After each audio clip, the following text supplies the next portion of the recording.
Wheel of randomness, spin, spin, spin. Tell me the game that I must win. Today on the 2025 Nancy Drew Games Marathon, I'll be playing Trail of the Twister. This is a fairly straightforward game for the series.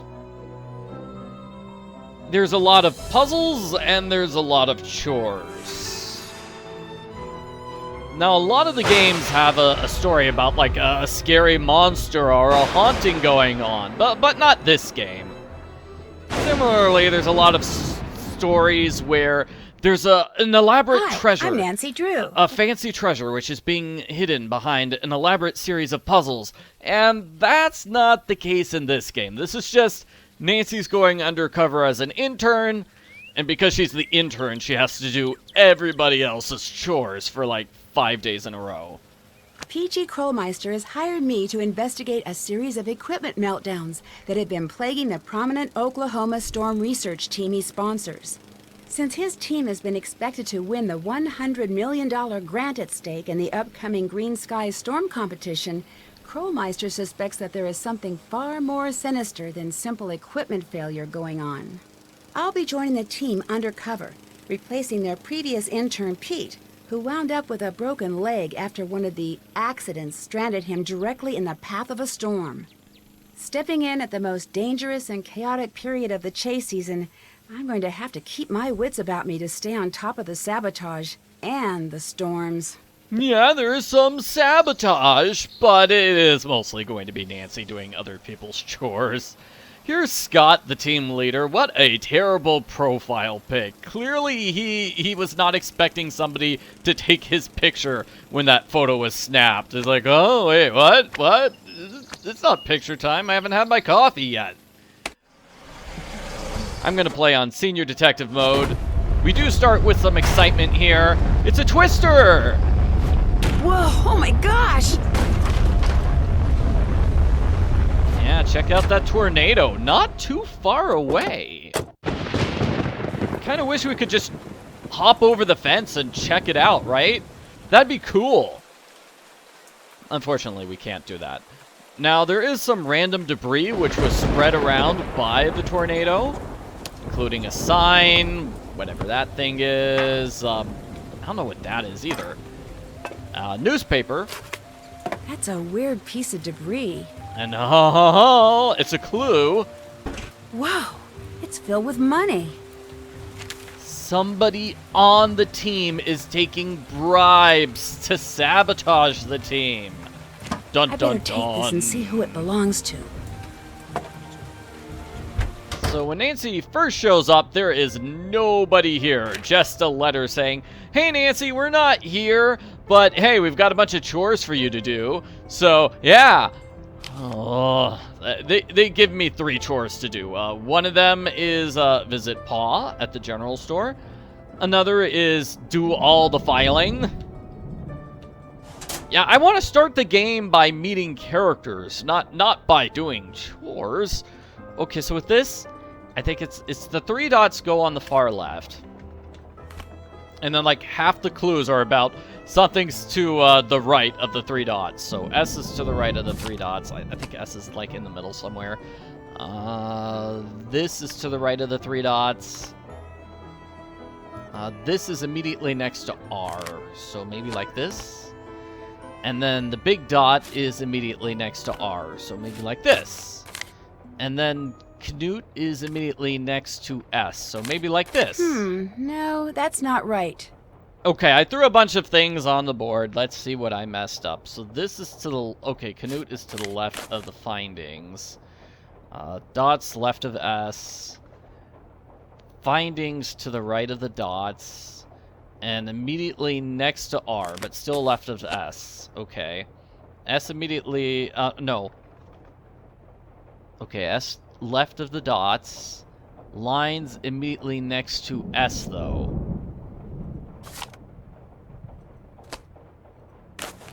So that? All right. Oh, got hey, it. hey, just trying things out and I got it. Good. Okay, so budget goes there. Budget goes there. Dot goes there. Lines go there. Findings go there, findings go there, dots go there, animals go there. Looks like garbage. Don't need this. Total garbage, don't need that garbage. And what do we find? It's one of the weirder pieces of sabotage in this game. The culprit bought a bunch of bags of corn and is just leaving the corn out. That way there will be a bunch of mice. Mice. I agreed to tornadoes, but I did not sign up for mice. Yeah, it's kind of weird. Like, the culprit's like, okay, I'm going to sabotage the team. I'm going to break their car. I'm going to destroy their equipment. And I'm going to have mice go inside their house. It will be super annoying with mice everywhere. Oh, mice are not nice. So let's go downstairs here. We need to do this quiz. I think we have... Do we have to pass it? So... Yeah, you do have to get all the answers correct, so you could just guess until you get it right, like that. Oh boy, tornado warning. I don't know, 1,000 tornadoes every year? That's kind of a lot. Tornadoes are measured on the F scale. The Fujita scale, which we'll have a puzzle with that. We will definitely have a puzzle with that. In fact, I think that, like, educational piece of information there helps us with the puzzle. I should have been paying attention. The least safe place is a large room. Yeah. In preparation for an emergency, you want a disaster kit. All right. And these are all the things that need to be in a disaster kit. You've got to make a list of that. Be like Santa Claus. Make a list and check it twice. Green sky. Is there such a thing as a green sky? Because I got told in my art classes you never want a green sky because it looks weird and people don't like it. But it's tough because, you know, if you've got a yellow sky, sometimes there's yellow in the sky, but yellow and blue make green, so you don't want the yellow and blue to turn green. And this is more about the, like, it tells us what the wind speed is for EF4 and EF5. Again, good for that puzzle that we're gonna have. Definitely good for that puzzle we have about clocking the speeds of those ones. Most injuries during a tornado are flying debris. Yay! Congratulations, you got 4 out of 8. Hooray! Nancy, is that you? Yes, that's me. Scott wants to meet... Gotta love how the first thing Debbie does is walks into the house and then yells down at the basement. I mean, I guess, okay, Nancy's car is in the driveway. They know Nancy is here, but still, that's kind of weird. you. Be right there. Nancy Drew, you made it. I'm Scott Varnell, the person in charge of this meteorological train wreck. Welcome aboard. The only train wreck I see here, Scott, is your hairstyle. He definitely needs a hairstylist. Did you see the tornado? What tornado? Thanks to the lousy equipment that uncle of yours stuck us with, we just spent the last hour chasing down a bunch of cumulonimbi barely capable of spawning a spring shower, let alone a tornado. Wait a minute. Did you see a tornado? Well, yeah. As I was driving up to the farmhouse. It wasn't that big, but it sure threw a lot of debris around. Well, isn't that just peachy? We spend hours racing all over the countryside, and where's all the action? Right in our own backyard. We're never gonna win this thing. The school... So I'd like to say that Scott isn't always this mean, but he is. He just sort of starts out hating Nancy. He's like, hey, your uncle's terrible. He doesn't give me enough money. I need more money. He's gonna pull the plug on us, sell the farm, and that's gonna be all she wrote. And it's all Krolmeister's fault for saddling us with a bunch of Bush League junk. But now that you're here, maybe our luck will change. You'll be reporting to Debbie, but make no mistake, I call the shots around here. In fact, 2 things you need to do right off the bat. I gotta give a workshop on tornado preparedness at the junior high school next week, so put a sample disaster kit together for me. If anything's missing, go up the road to Ma and Pa's and get it there. Well, I have to go to Ma and Pa's to meet Pa anyway, so sure, I can do that. What else would you like me to do? Second thing you need to do is redesign the warning siren layout for the local community. They just got a set of new sirens and their range is different, so the town asked me, and now I'm telling you, to figure out where to place them so if there is a tornado, everyone will be within earshot of a siren. All the information you need is on the chart in the other room. You have questions about anything, bug Debbie, not me. Nice meeting you. Wait, that's it? Scott, you don't have anything else to talk about? Actually, you know what? His hair looks kind of better here from the side. Yeah. Back already? What did you mean when you said before that the school would sell the farm if you lose? Just what I said. Right now, Canute College offsets the costs of maintaining this place with funds from private companies like the Healy Healy. But apparently that money's about to dry up, so if we don't win this competition, there goes the farm. Guess I'll get going. Don't hurry back. Does it cost a lot of money to take care of this farm? Because this farm kind of feels like a dump. Anyway, here's more information about those EF5s, what the speeds are. Yeah, definitely preparing for that puzzle.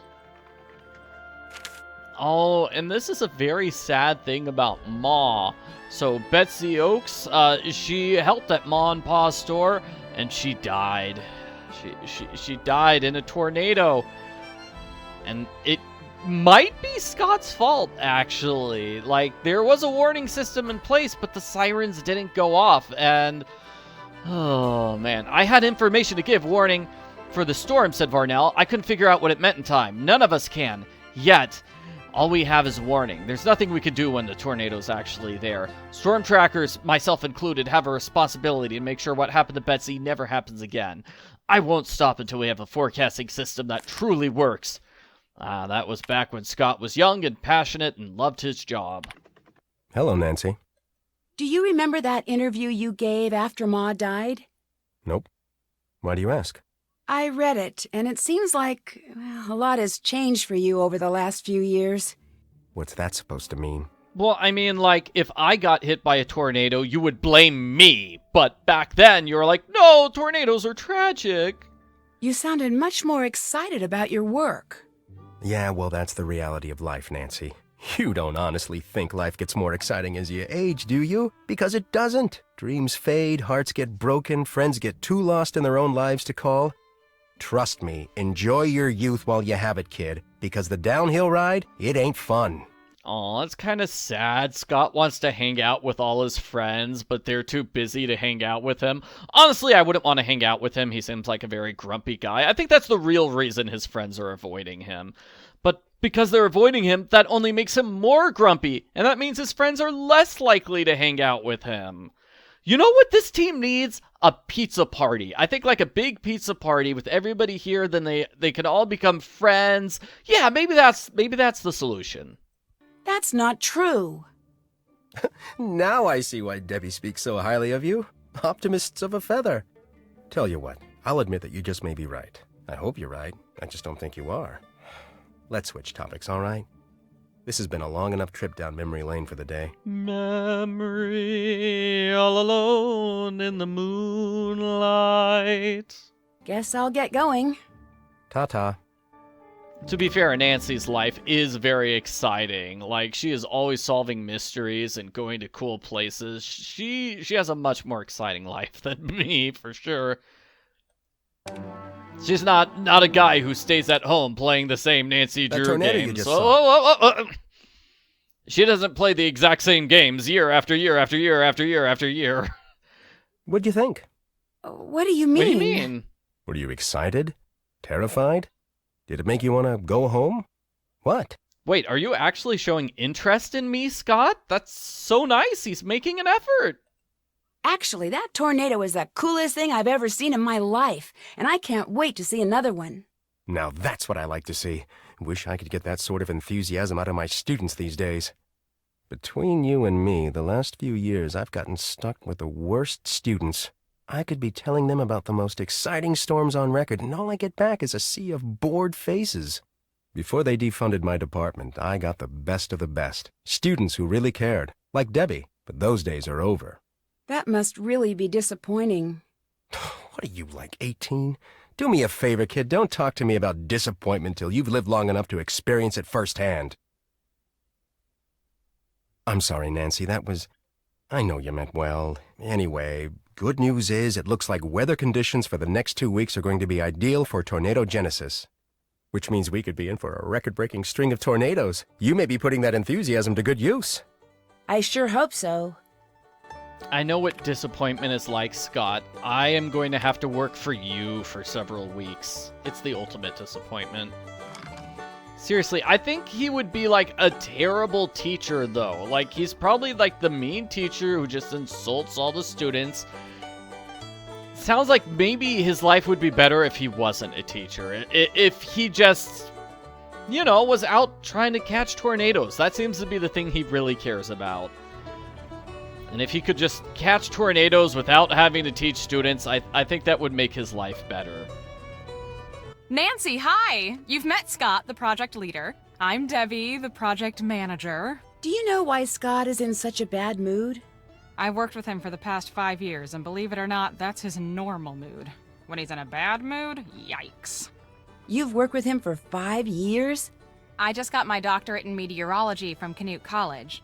From the day I walked into Scott's Theories of Tornado Genesis class, I was hooked. I've been on his chase team in one capacity or another ever since. Dr. Debbie. You must be pretty easygoing. I've just learned how to read Scott and deal with his idiosyncrasies, that's all. Like all the equipment malfunctions we've been experiencing. Let's just say that Scott is extremely good at misdirecting blame. You think the problems are really Scott's fault? But hey, I could be wrong. Which, by the way, is something you'll never hear him say. Anyway, first thing every morning, I'll brief you on what has to be done that day. As for the rest of today, those 2 jobs Scott gave you, get them done. Pretty much everything he says in there, I can hear out here. He's not exactly a low talker. The chart with all the siren stuff is in the living room, and that computer quiz you took will tell you what needs to go into the kit. If any items are missing, you can go to Ma and Pa's general store up the road and buy them. Just purchase wisely, our budget is very limited. And if you haven't introduced yourself to Pa or finished the filing, please do so. And once you're done with all that, you can head out to the cornfield and fix the sprinkler system. Fix the sprinkler system? See, this farmhouse and the acreage it sits on were donated to Canute as a research facility. The chase team gets it during tornado season. The agricultural team's here the rest of the year, so we've agreed to maintain whatever projects they've got going in their absence. Right now, they're in the middle of collaborating on something with this big mucky-muck research center in Hawaii, which is just another way of saying, fix those sprinklers ASAP. Okay, so we got like 5 chores dumped on us all at once. What goes in the disaster kit again? You don't remember? No, sorry. To tell you the truth, I have to look up a lot of things myself some days. Check the computer, that should help you out. Why do you expect me to have disaster kits memorized? Seriously. Why is there a file in the cabinet labeled Grange Theater? Theater's kind of a passion with me. So when I got here at the beginning of tornado season, I found out the Grange needed a stage manager for the play it's putting on, and volunteered for the job. And soon became the sound and lighting director as well, which means when I'm not here or out in the field, I'm there. It sounds like you keep pretty busy. You don't even know the half of it. We're approaching final dress for the Grange's big play of the year. Everyone from around here shows up. You should ask Pa about it. He's got much more of a passion for the stage than you'd expect from a man in overalls. It's kind of cool. I wish we had a puzzle with the play in this game. We're not really going to hear anything about the play again until like the very end, where the tornado hits and everybody has to take shelter in the theater. I found this box out front when I arrived. Thought maybe I better turn it in. Wow. There must be a couple $100 in here. Job. Thanks. Payment enclosed. You don't know whose it is? No idea. I heard you tell Scott about seeing... No idea why it takes Debbie so long to read the notes. She's like, thanks, payment enclosed. It's like a 5-word note. It does not take that long to read. that tornado, so my guess is the twister carried it in from somewhere else. Maybe even somewhere miles from here. I'd feel better if you kept it. Sure. When I get a chance, I'll call the sheriff and report it. I don't think we get a follow-up to this, actually. That's it for now. Okay. Oh, and thanks for driving that car up here for us. That was a big help. See ya. It's not like we call the sheriff or get to hang out with the sheriff. No. Nancy's mostly focused on her job as an intern, doing everybody else's chores. Okay, so now we've got the siren chart. So we want to put these sirens on the board. So that one goes there in the big spot. And I think the purple ones are also quite large. Trying to grab the purple ones. So those go in the other big spots. Have to move them out of the way. I'm trying to grab the purple. Out of the way, yellow. There we go. There's purple. It goes in the other big spot. All right, so let's see if we can figure anything out. So this looks like yellow, and then blue's got to be like here. That's another big spot. Here, and then I put the two small ones on it. And this I think like either here or here.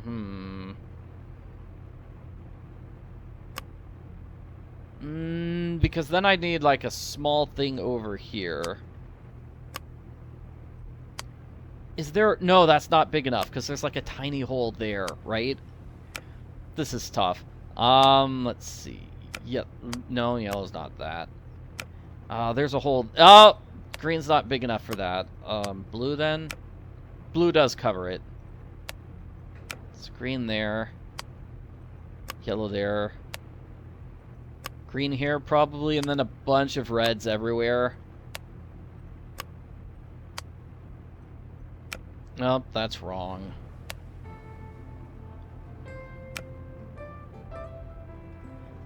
Two reds down here and then a yellow up there instead? I mean, like yellow there, red there.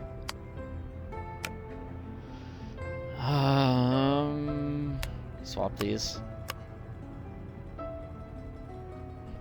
It's hard to tell where you've made a mistake, if you actually have made a mistake. Okay, here's the mistake. All right, that's how it should look. Those two. All right. Fine. What are these things here? This is really just a note on the right. Keep an eye out for new cloud formations. Second alert. I don't think that's very important. Oh, I got a TV. Maybe you can watch the movie Twister. The TV's sort of broke. Sometimes if you hit it, it'll work. Next week, on the season finale of Heights General, will Dr. Mering finally ask Nurse Julie out? Will the doctors find out that Sylvia still faints at the sight of blood before she performs Mr. Jenkins' Inspector colonotomy? Find out Tuesday. We'll see you at the ICU. All right. Sounds like a great TV show. Actually, it sounds weird. But, yeah, let's go outside. We're gonna fix that sprinkler system over here. Got a penny. Okay, so... Oh no, not one of these puzzles. So we need to get, we need to pull a bunch of these things and then get them to work. And... They can't be in the same row, column, or diagonal line. And I know the solution to this is to go like 2 over and 1 over, maybe? Here, I'm just gonna look up the solution. Actually, that's what I've been doing. I've got a solution written down here. So let's see. There we go, that's it. I was pretending to solve that puzzle legitimately, but no, really. I was just copying my solution. Okay, puzzle solved. We've got some groundhogs here. Groundhog kisses. Hooray. I think Chase gives us a puzzle. Whoever just came in, give me a hand over here, would you? Yeah, he does. Sure. Save me a lot of time if you kindly fix the LED display on the dash while I fix the wiring out here. But I've never fixed an LED display before. Just get inside and I'll tell you what's what. Okay. What y'all looking at is the fuse board for the screen. Fuses are all there and they're all good, but the display won't work till you rearrange them. See how they numbered from 1 to 8? Yeah? What you gotta do is rearrange them so no consecutively numbered fuses are touching in any direction. Including diagonals? Yep. Fuse number 1 can't be touching fuse number 2, which can't be touching 3, which can't be touching 4, and so on. Got that? I think so. Good. You know you're done when the screen lights up. With any luck, I'll be done out here about the same time. So I think that means like 8 and 1 go in the center. Because 1 is only next to 2, and then 8 is only next to 7. So if I have the 7 away from 8, and then the 2 away from 1, that's fine. Now I just need to figure out how to get the others. 6 next to 3, but that leaves 5 next to 4. 6 next to 4, 3 next to 5, but that's a diagonal. We've got a diagonal there. Okay, so just swap 6 and 4, and 3 and 5 there. I did it! The screen says it's initializing. And I'm done out here. How's that for timing? You're Nancy, the new gopher, ain't you? Well, I'm Chase. I ain't gonna shake your hand because my hand's kind of a mess. Again, I appreciate the help. Do they call you Chase because you chase tornadoes? And do they call you Nancy because you Nancy too many questions? Sorry, that was supposed to be funny. A lot of people think that, but the truth is, it's my name. Has been since before the day I was born. How long have you been chasing tornadoes? This here's my first time. Took a class from Scott last semester. Next thing I know, I'm on his team. Right now, I'm fixing the car the fella you were replacing was driving when he busted his leg. It's pretty much my job, fixing stuff. That okay with you? Yep. I like fixing stuff, and I like keeping busy, so this here's the perfect job for me. Plus, I'm learning a whole lot about twisters. You live in these parts, the more you know about them, the better. Why do you think so much equipment has been malfunctioning lately? Stuff breaks. If your luck's bad, it breaks a lot. Being such a negative person, though, Scott's like a bad luck magnet. With him in charge, I'd be most surprised if stuff wouldn't breaking down all the time. So you don't like Scott? How do you like working with Scott? Other than the fact that he can be ornier than a never-ridden bull in a bucking chute and can holler longer and louder than all the football coaches in Oklahoma put together, I like him fine. Got this sixth sense when it comes to twisters. Never seen nothing like it. Kinda spooky sometimes. Is there anyone on the team you don't like working with? I like working with pretty much everybody. Oh, I suppose Frosty gets on my nerves sometimes. Mostly because he likes himself so much there seems to be little need for anyone else to go to the trouble. But most days we get along fine. Okay, so Chase is a friendly guy. He likes everyone. The guy I'm replacing, what was the matter with his car? A bunch of stuff. Reason he broke down in the middle of that storm and slipped in all that hell was 'cause his car had run out of antifreeze. Should I say coolant. And that's 'cause mice chewed holes in his hose and made it leak. Mice? Do you still have the hose that got chewed up? It's over there on the workbench. Take a gander at it if you want. I've bugged you long enough. Nice meeting you, Nancy. Just do right by Scott and you'll do fine. So on the workbench. Is this a workbench? No, I don't know. That's a piece of paper. Oh, I think the workbench is like here?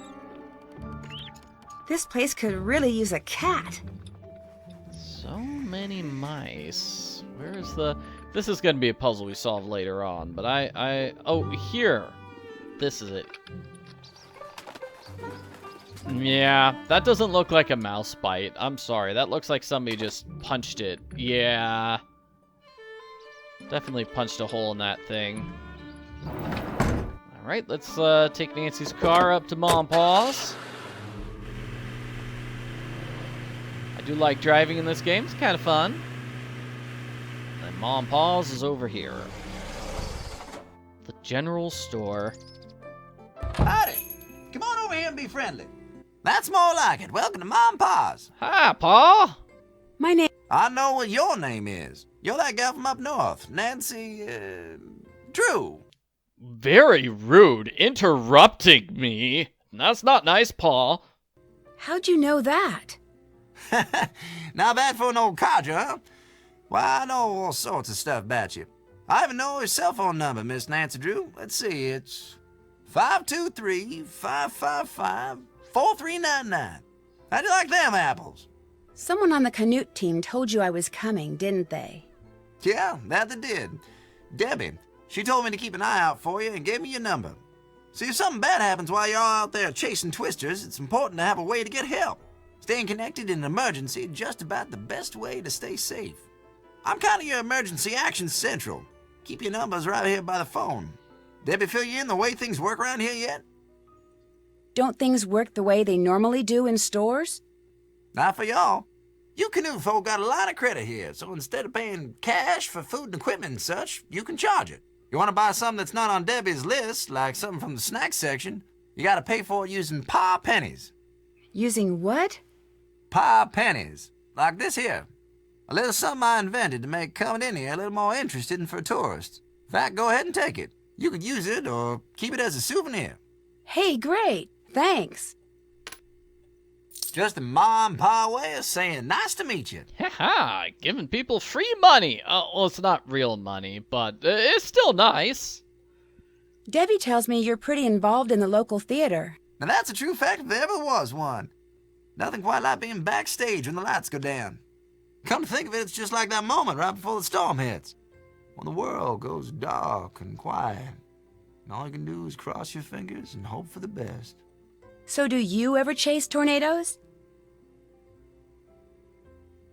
Silliest thing I ever heard tell of.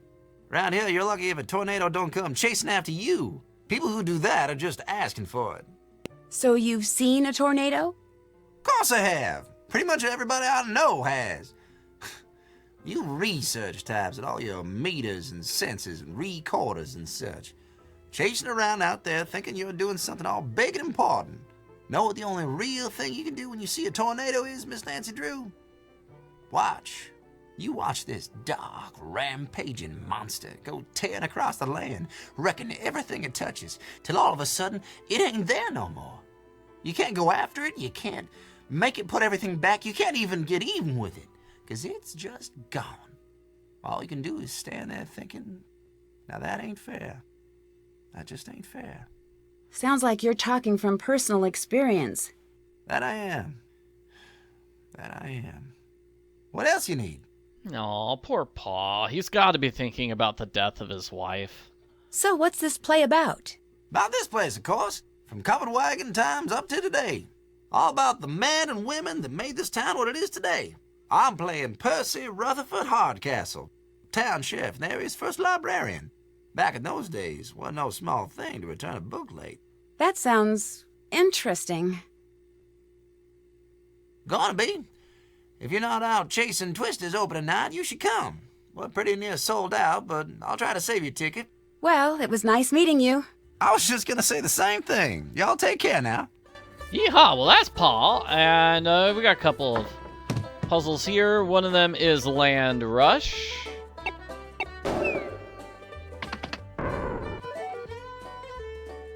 So let's see, how does this game work? We select something, and then we select something next to it. Like, okay, there's purple, so now I get all the purple spots next to it. Now I can get all these red spots. And I think green spots. I'm trying to get more than my opponent. Purple, red. I think that cuts off my opponent's access to the rest of the board. So, purple again. Then I'm gonna steal all these oranges. Hey, I think I've won. And that's how the West was won. Woohoo! Alrighty, good job.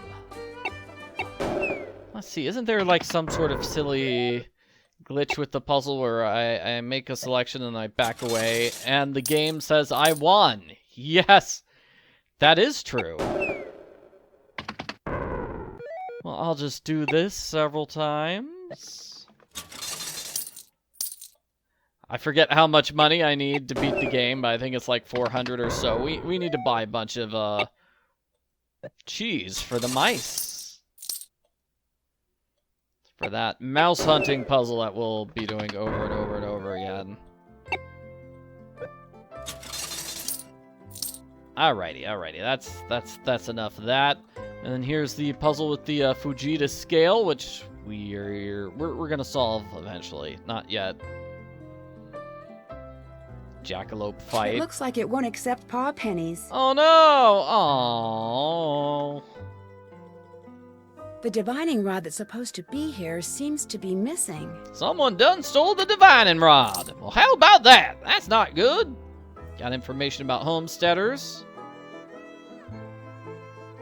Sort of a little historical museum. Let's see, this is about the Dust Bowl.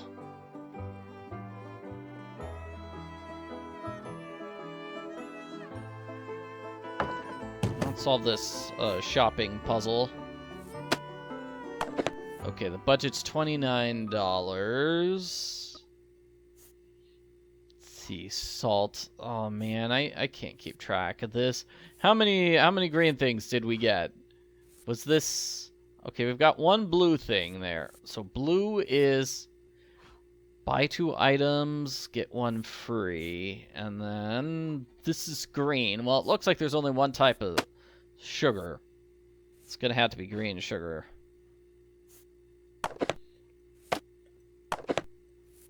Buy normal salt. Looks like we have to buy normal toothpastes.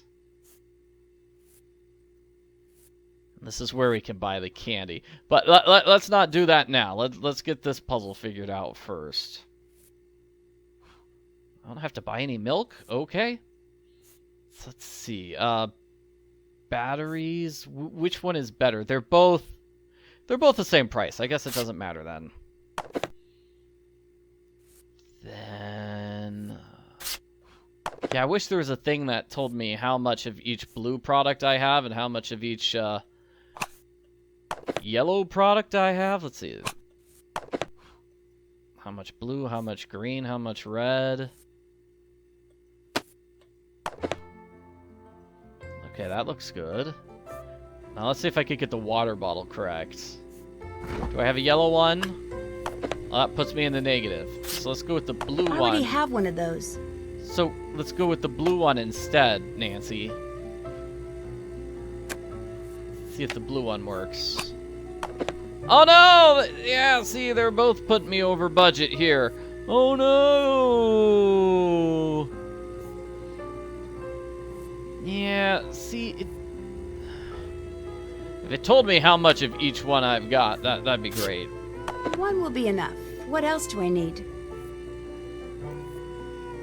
So let's see. I need to return it and then get the yellow one.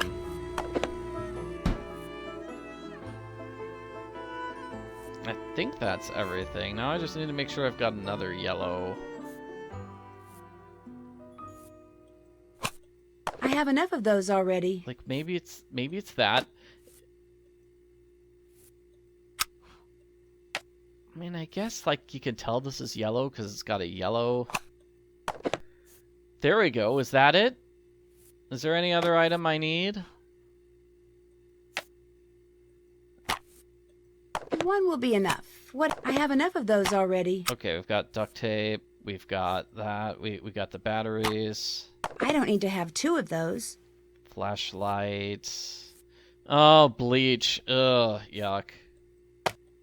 One will be enough. Oh, What I else already do bought we it. need? I already bought it. Okay. So it doesn't look like there's anything else on this shelf.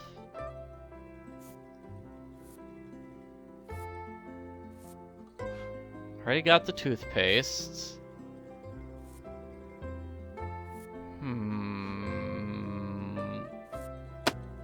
I already have one of those. I have enough of those already. Got the sugar and salt. And this, right? I already have one of those. Okay, so I'm gonna say I'm done. I think I've got everything I need. Okay. Can I pay for these supplies now? I suppose so. Got a huge leftover budget. That's good. Thanks. Sure thing.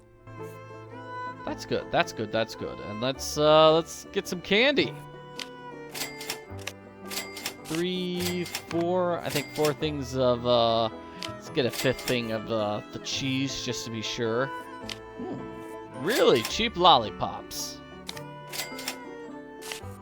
That's too much money. Oh no. Okay, we'll get an utter pop instead. utterly fantastic. Let's leave.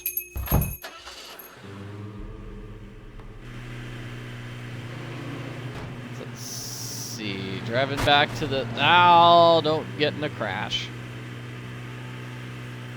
Driving back to the farmhouse. Let's see if we're done for the day. You know you're done for the day if you can go upstairs. I can't hit the sack just yet.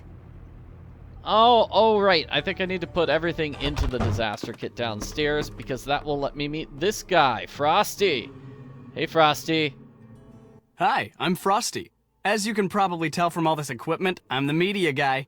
Still pictures, audio, video, digital, analog. I do it all. Do it pretty darn well, too. Yeah, he seems pretty confident. Is there a story behind the name Frosty? Sure is. Couple of years ago, before I met Scott or any other tornado chasers for that matter, I was out taking pictures of this ginormous thunderstorm that was brewing outside Norman. I'd drive for a while, jump out, snap some pictures, roll some video, jump back in, drive some more, just looking for good pictures, you know? I wasn't really paying attention to what the storm was doing until all of a sudden it got really, really dark. And then it just started pouring. And I mean, rain was coming down like my car had stopped under Niagara Falls, and the wind was blowing and the car was swaying, and then it started to hail. First just dime-sized stuff, then quarter-sized, then golf ball-sized, then all of a sudden, the windshield shatters and a hailstone the size of a fist lands in my lap. Then another, then another. Turns out I'd punched the core of an incredibly powerful HP supercell. That sounds like a type of printer. You'd punch the what of the who? HP means high precipitation, lots of rain, and a supercell is a cloud formation capable of producing severe thunderstorms. The core is the worst part of a supercell, where violent updrafts can produce huge hailstones, to say nothing of tornadoes. Did you see one? That time? No. But I did roll down my window and start shooting, and I came away with photos and footage of hail that no one's been able to top yet. Overnight, I went from being Tobias Harlow, run-of-the-mill photographer, to Frosty Harlow, fearless documenter of extreme weather phenomena. I'm fearless and amazing. So when and how did you join up with Scott? I joined the team last year after their photographer quit halfway through. This is my first full season. I'm the best thing that's ever happened to this team, I might add. I'm good. Yeah, he's definitely full of himself. Have you ever been tempted to quit? Nah. Oh, Scott likes to yell, but I can handle that. Beats working for Brooke. She's the leader of the team that's our biggest rival. Real bulldog. With lipstick. And getting yelled at occasionally is nothing compared to some of the stuff I've been through. For instance... Did you get into a fight with a cat or something? What, these scratches? Just a few minor war wounds. See, I was climbing the fence next to the old Fraser Creek windmill so I could get a clear shot of some mammatus clouds. And what happens? I dropped my camera bag right into a patch of brambles. Thorns just about took my arm off when I went to grab it. I was getting a picture of some mammatus clouds. What's the mammatus? Nothing. What's the mammatus with you? Can I interest you in some candy? Of course. Cheese? Is this some kind of prank? No, it's cheese candy. Would you like a little candy? Please. Thanks. Aw, see, he has that candy, but not the cheese candy. Thanks for all the advice. See ya. Aw, it's kind of sad that, like, Nancy can get candy in this game, but it's mainly... Again? All right, Mouse. This house isn't big enough for the both of us. It's mainly for getting, it's mainly for giving candy to other people, not for herself. And this is definitely a puzzle, definitely. Okay, emergency kit should be finished. I'll just dump all my groceries in, oh, wrong grocery bag. I'll dump all my groceries in here. That ought to do it. I finished that disaster kit for Scott. Nice job. I'm supposed to remind you to check in with Debbie. She might need you to do something else. Will do. I've already done enough of her chores today. But sure, I can check in with her, I guess. What's up? Can I interest you in some candy? You know what? I really would. Thanks, Nancy. Thanks, Nancy. All right. Would you happen to know who threw out the sales receipt for dried corn that's in the wastebasket over there? Dried corn? Why would anyone around here buy dried corn? To make the little piles of dried corn I keep finding around here. They look a lot more man-made than mouse-made. Are you suggesting someone has been deliberately feeding the mice? Yeah, that's definitely a culprit activity. I think someone's been trying to lure them inside. Everyone on this team has his quirks, that is for sure. But deliberately causing a mouse infestation? Nobody's that mental. That's it for now. Have fun! Well, it doesn't seem like Debbie had anything important or interesting to talk That was about. quick. Sorry, just go on back to work. Yeah, so now I'll just go upstairs? Yeah, now I could go upstairs. I don't know why Frosty says, hey, don't forget to check in with Debbie when she has nothing for us to do. Good morning, Debbie.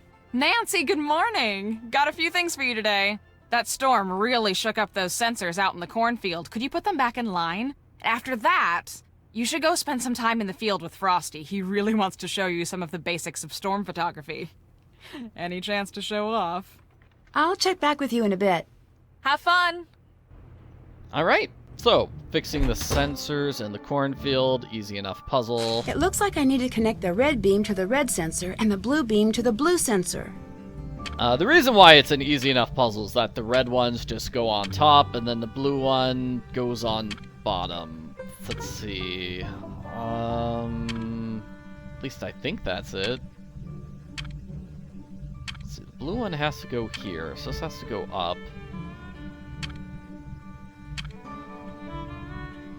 Yeah, no, blue can't be like that. It has to be like this? If I had the blue here, then there. Just try moving things around until I get it right. Like that goes nowhere, so that's obviously wrong. Ooh, that looks close. Ooh, maybe this is it. Yeah, maybe that's blue. That looks good. So red's gonna have to be like this, maybe, and then bounce here. Like bounce, bounce, bounce, bounce, bounce.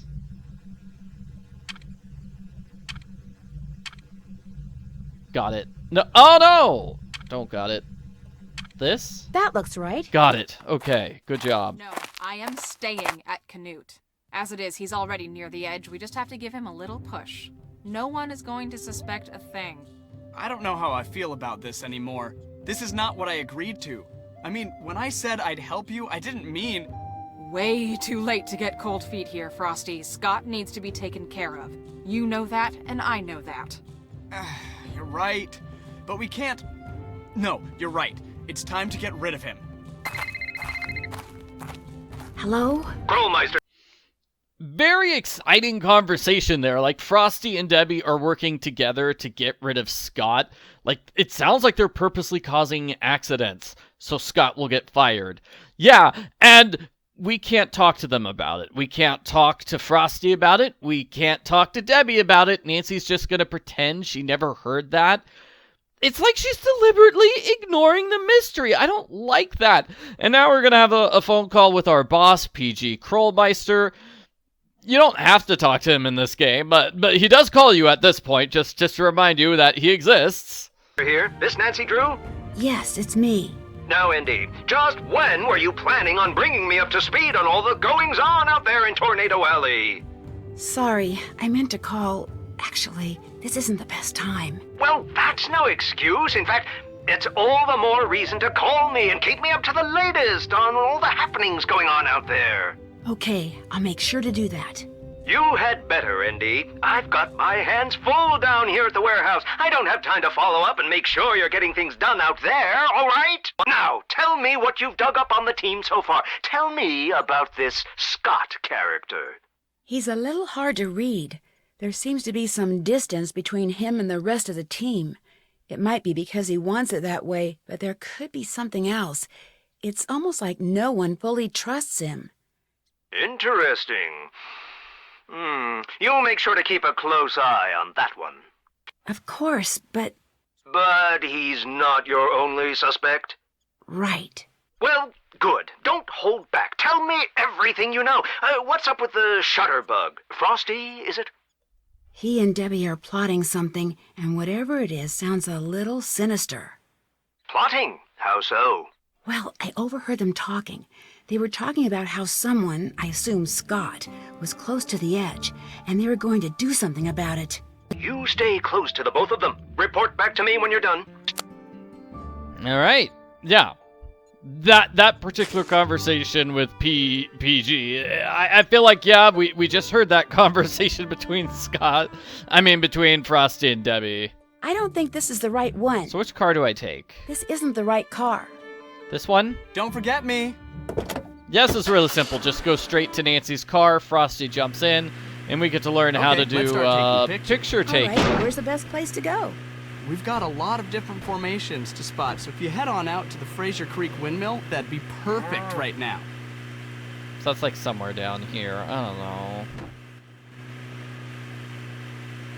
I know we have to visit it. Here, yeah, it's close to the end of the game. We have to visit this place. This will help you identify the shots you need to take. When we get some good photos, we'll move on. Now, this is something I never do, but if you want, you can try to take a picture of all 8 different types of clouds. It basically requires you to visit all these different spots over and over and over and over again. I'll be sure to download the photos into the gallery when we get back to the farmhouse. Our GPS, I believe, shows the various spots. Okay, so let's say I'm at the windmill and I'm trying to go to the farmhouse. See those cloud areas? Those are all spots where you can stop and take pictures of clouds. But as I said, I never do that. It's long. You know, I didn't always want to. Takes a long time. Oh, yeah? Yeah, I used to want to be a doctor. What changed your mind? Don't care, Frosty. Don't care. And is that it for the day? I can't hit the sack just yet. All right, maybe I've got another job from Debbie. What's up? No? I'll check back with you in a bit. Have fun. Yeah? Forget it. I'm out of here. See ya. I know there's one point where we have to talk to her twice in a row, and it's weird, so that's why I double-checked by talking to her twice. Yes? I've got some extra candy. Would you like a piece? Why not? Yum. Guess I'll get going. Fine by me. Maybe I have to download that photo to the computer, and maybe that's what I'm doing. Maybe that's what we have to do here. Hooray! Look, we can check out these pictures. No, let me switch to my camera. There.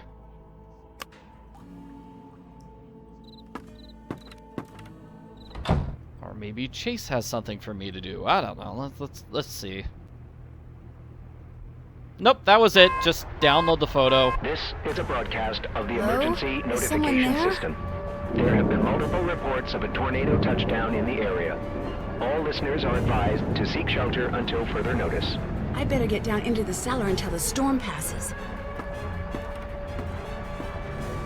Oh, shoot, the power must be out. I'm looking for candles. Can you help? Someone is out there, right? No, the power's out. Hello? No. Who's there? Hello? I better look into that in the morning. Kind of a weird scene, like somebody's just messing with something on the table. Yeah, and guess what? Nancy just said the power's out. She was lying. The power is totally on. Good morning. What did you think of that storm last night? Pretty loud, huh? Well, yeah, I think it would have been impossible to sleep through that. You'd be surprised. Chase and Frosty, those two could sleep through a circus explosion. Before I forget, Scott wants to talk to you, so make sure you go in there as soon as you leave here, okay? Sure thing. Since it doesn't look like we'll be chasing any... So I think that storm is another thing that isn't going to really get mentioned again. It happened, it was kind of spooky, but it's not important in the grand scheme of things. You know what's really important? Chores. Let's do some chores. Storms today. The prairie dogs that have taken up residence by the cornfield? I just got notice that the ag people are going to exterminate them. What? But that's not fair. They're not hurting anyone.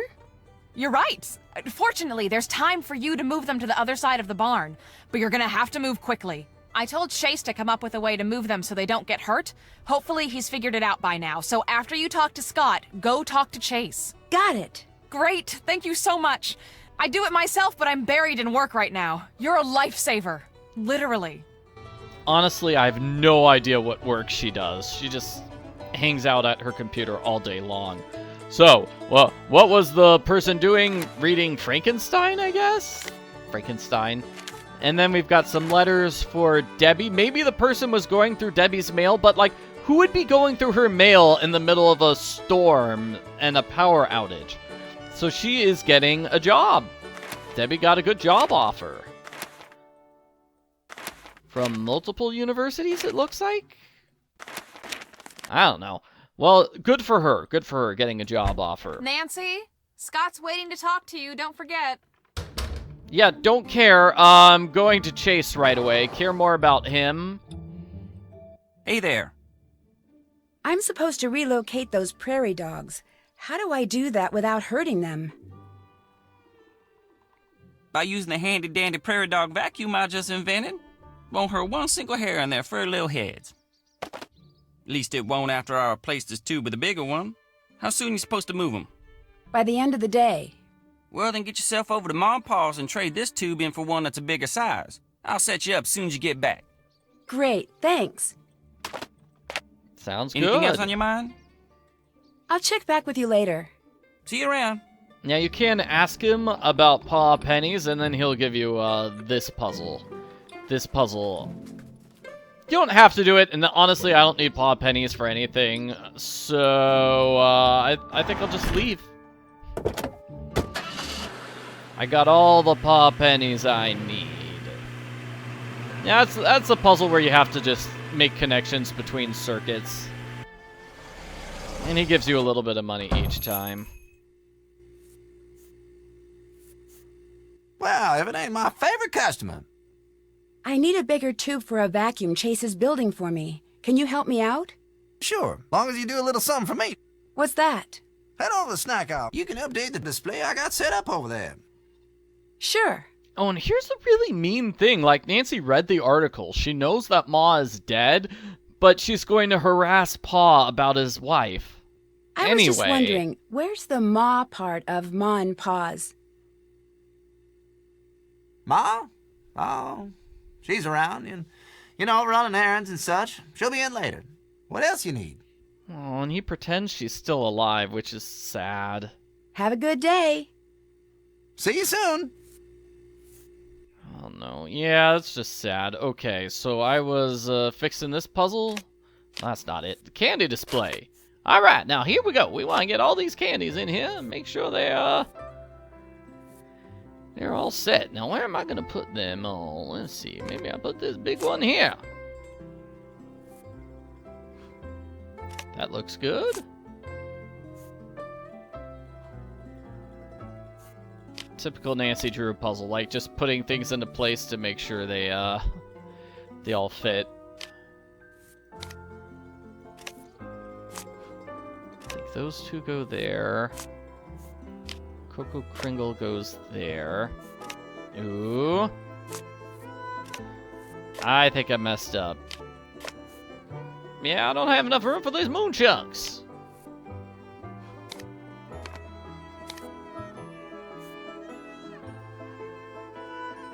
I have just enough room for one of the caramels, but not that. Okay, so maybe this one up here. Cocoa Kringle here, maybe? This, like that one there. I'm trying to drop it in that place, but the game is not letting me do that. Oh, man, this isn't good. Okay.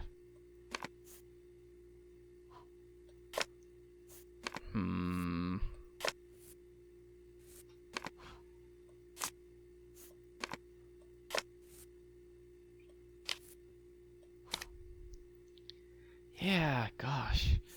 I don't... give me a second here. So, on the left-hand side, from top to bottom, raging infernos, antes, acorns, and moon chunks.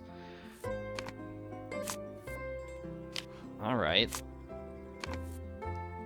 So if that's our solution, I don't know what the others are. Moon chunks, maybe the 2 caramels underneath the moon chunks? Maybe the cud smackers there.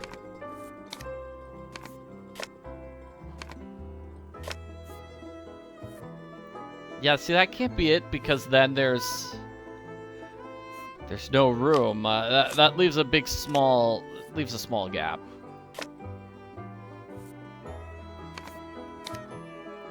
Oh, here we go. That's the trick. The 2 caramels and cocoa kringles fill up that spot. Okay. That's the trick to this puzzle, maybe.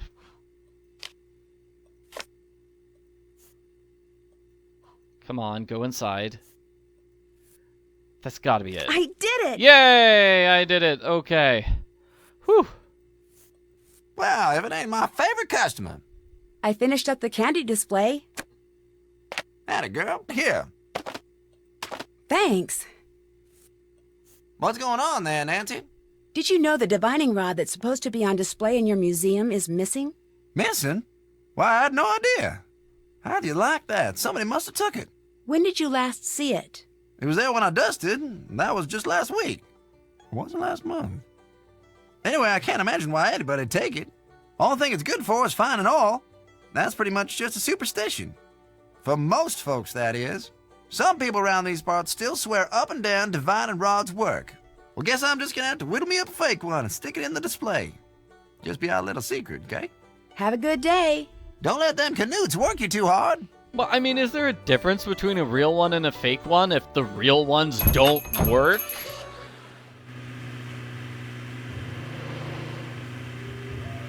So now we're gonna... let's see, we're gonna talk to Chase, and then we're gonna do the prairie dog puzzle. Hey there. I went to pause and got a bigger tube for that prairie dog vacuum. This okay? Well, let's find out. There you go. One-handed dandy prairie dog vacuum. How does it work? We just turn it on, stick the tube in the hole, and all the critters in the burrows going to that hole be sucked into the bag. That sounds a little rough. Are you sure they're going to be okay? Of course they will. Built this baby here with safety in mind. That's why it's so ugly. Now don't forget, if there ain't any critters in the burrows going to that hole, you'll lose suction and some of the ones that you've caught will escape. You gotta make sure you catch all of them before you move them. Okay. Just keep at it and you'll do fine. There's some paw pennies in if you remember to bring this back when you're done. Don't want it falling into the wrong hands. Prairie dog's life is rough enough as it is. Anything else on your mind? I'd better get going. Bye now. Nancy's right, this does seem super violent. We're just using a vacuum to capture prairie dogs. Alright, here we go. We're gonna use the machine. Ah. Oh, I thought I got one, but I did not. Okay. Yes. Alright, good. Oh, that one ran away.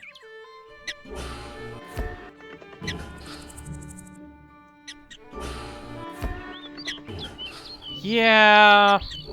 Still not quite sure how this puzzle works. Like, clearly some of the holes are connected. And we need to click on a prairie dog when it's, like, poking its head out of the hole, but it will run back sometimes. That's definitely a case of, like, oh no, it ran back. Arr. Like, sometimes they just don't stay in their hole long enough. Like, I move my mouse over to the hole and then click, and nope, I was too slow. Yeah, that was a too slow moment. Here we go. Got it.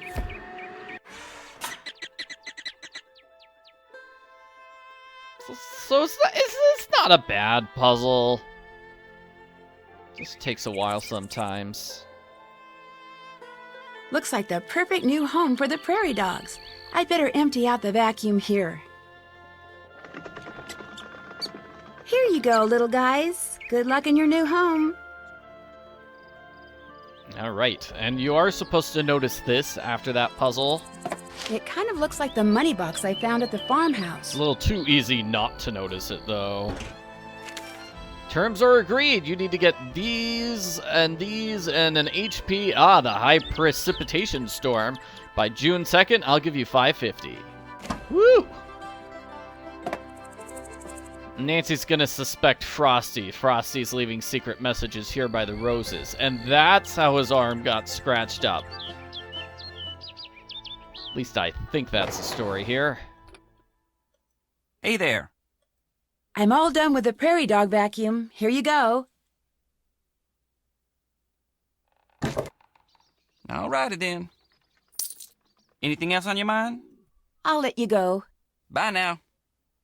I'm still more concerned about the fact that Frosty and Debbie were planning to drive Scott over the edge, and they're secretly meeting in the cornfield to talk about it. Like, that feels like it's a bit more important.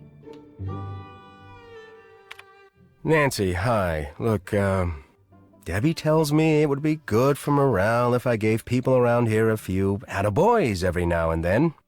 So I just wanted to say you did a pretty fair job driving during the chase yesterday. What is he talking about? We have not been driving on a chase yet. I drove around with Frosty and took pictures of a windmill, but that's it. Thank you. Well, let's not get cocky. I mean, there's always room for improvement. For instance, when you're driving in a steady downpour, you should always... Ah! Did you see that? Did you see that? Those dagnabbit mice are everywhere, and I'm sick of it. So if you were wondering what your next job was going to be, now you know. Get rid of the mice in here. Just make sure you do it humanely, or Debbie will never let me hear the end of it. Maybe you can get one of those Piper guys, or better yet, some kind of catch-and-release trap at that Ma and Pa store. Just get it done, okay? All right. So that's Scott's job for the day, and we already did the moving the prairie dog job. So back to Ma and Pa's.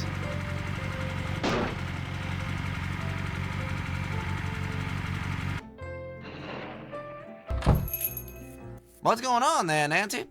That mousetrap you have in the museum, the one that lets people catch mice instead of kill them, do you think that maybe I could borrow that? Well, I think I could lend it to you, sure. Long as you do a little something for me first. You bet. You can update the tornado display I got set up over there.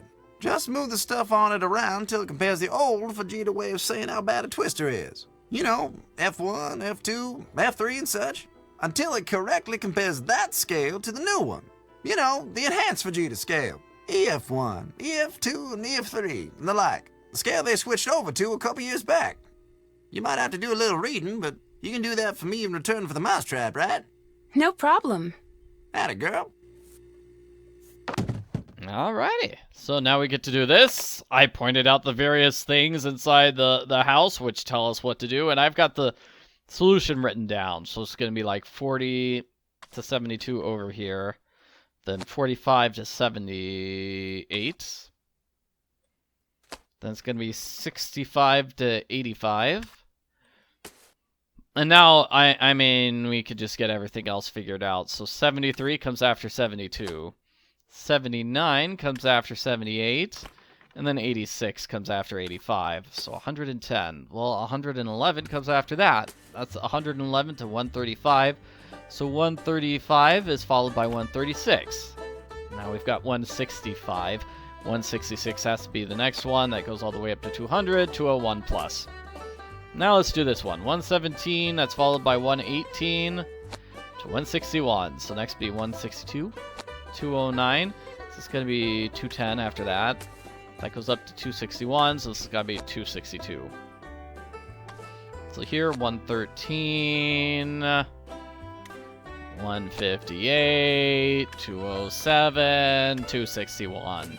Once you get the starting ones in place, it's simple enough. Okay, so worst, no house whatsoever. Worst, broken roof on a house, I think. No. It's gonna be let's see, shingles off of the house. Breaking a car, breaking a tree, maybe?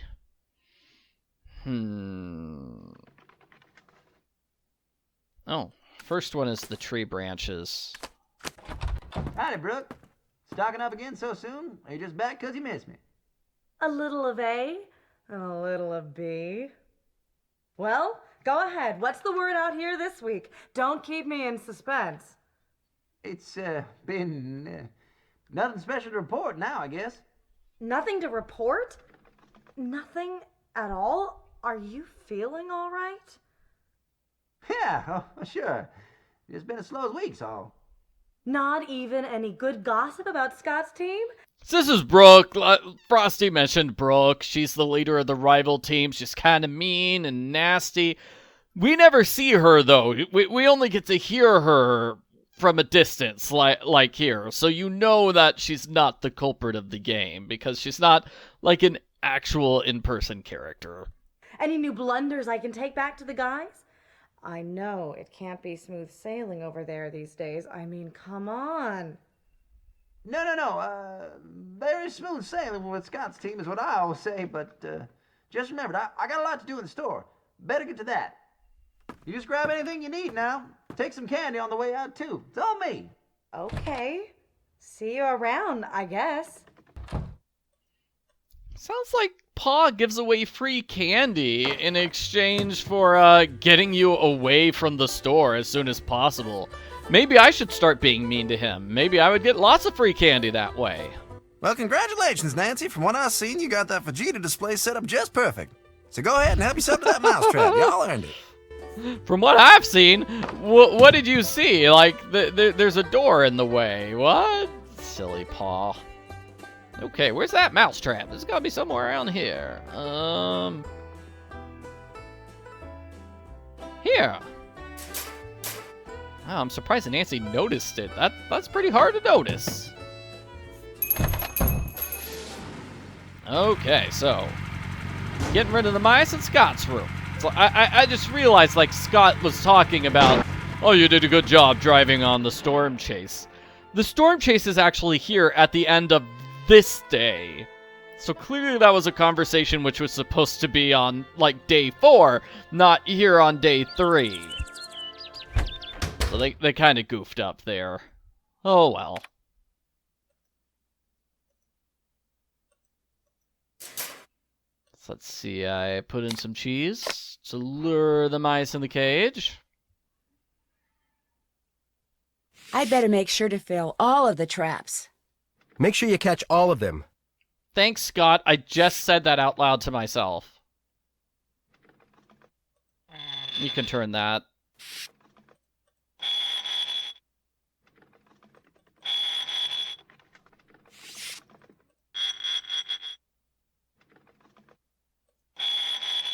It's a little tough. You see, the mice will turn around if there's something in the way, and then they'll immediately go forward.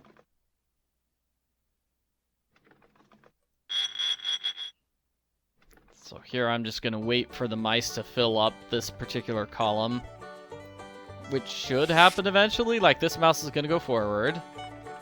There we go, and now just turn the... I don't even know what we call it. Well, I'm just going to turn the wheel to the right. And now the mice are just going to slowly fill up the entire area. Like 1, 2, 3, 4, 5, 6, 7, 8, 9, 10 mice. It's a lot of mice.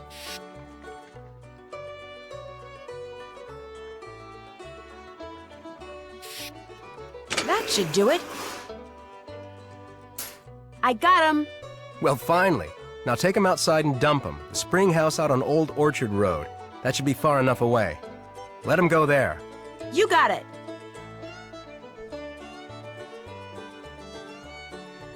I do like like that music.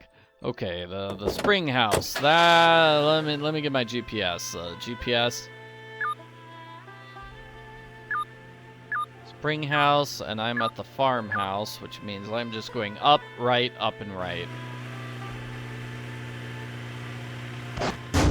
Out of the way! Arr. Hey, GPS, you're leading me astray. Oh, so I go down now.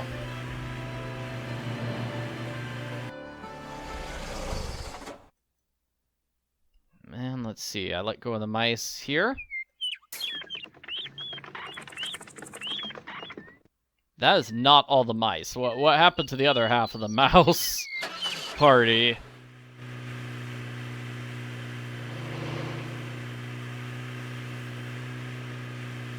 Let's see. So it's 3 things aside, and then I go down. There we go. Beautiful. And I can't go upstairs. I can't turn in. I still have stuff to do. Because we still have the chase at the end of the day.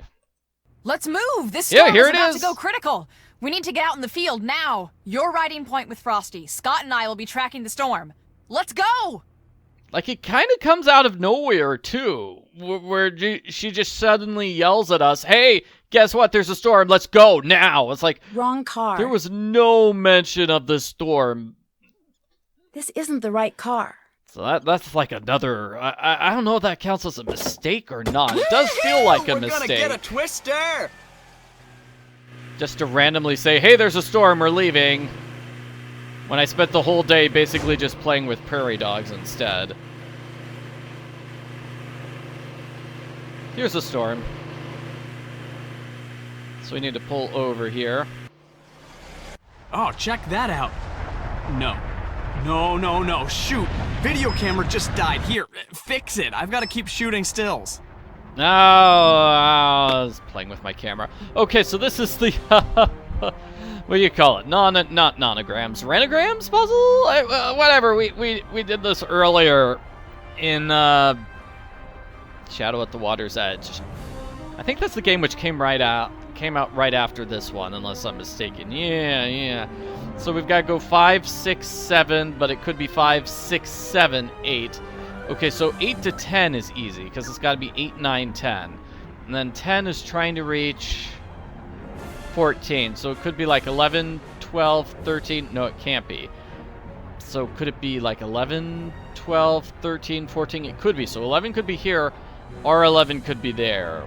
So I don't know if it goes above or below the 14. The 60, I mean. So 14, what's the next one 14 connects to? 14 to 18. So 14, it has to go up to 18, right? So 14, 15.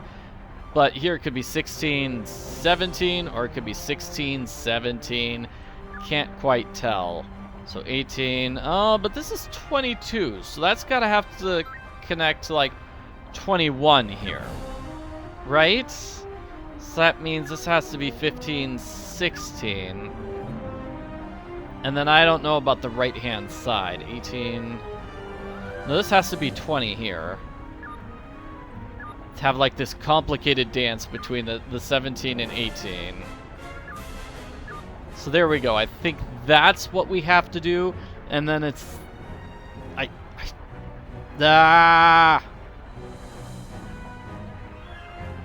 So 22. We're at 22. It's got to be 23 here. And then it could be 25 or 25. Don't know which. So 25 is going to go to 31, which is all the way over here. So it could be like 26. 7. It could go through here or it could go through there, right? I think. Either one of those could be 32. 33 connects to 39. Trying to move over here. So 33, 39, like 40. Wait a minute. It's gonna have to be like, this is 40, because that's how corners work. And then this one's gonna be 38. Means this one has to be 37. Yeah, there we go. But still, I don't know. It could be 34, 35, 36, or 34. 34, 35, 36. That could work too. And 42 is going to have to go somewhere up there to reach 53. 53 has got to go somewhere around here. 57. That's either got to be 56 or 58. 60, 61, 62, 63. Yeah, 65. 6, 7, 8. And then 70 could be here. 72. Like, how do the corners work? It's got to match like that corner I did earlier. It's like this has to be 72. Where's 72? Where's 72? Here's number 72. Like, it has to go here so I can have 74 and 75 like that, and that's how I'll have to do the corner. So now 77 is trying to connect to 80, and 80 is all the way up here, so it's got to go up. 77, 78, 79, no, it's got to be 78, 79, yeah, and that should help me with these numbers, or not. 80, so that means 81 has to go straight down, and 83 has to go here. So 84, like, it could be either way, though. So let's see, this is 25. Okay, 25 has to go down there.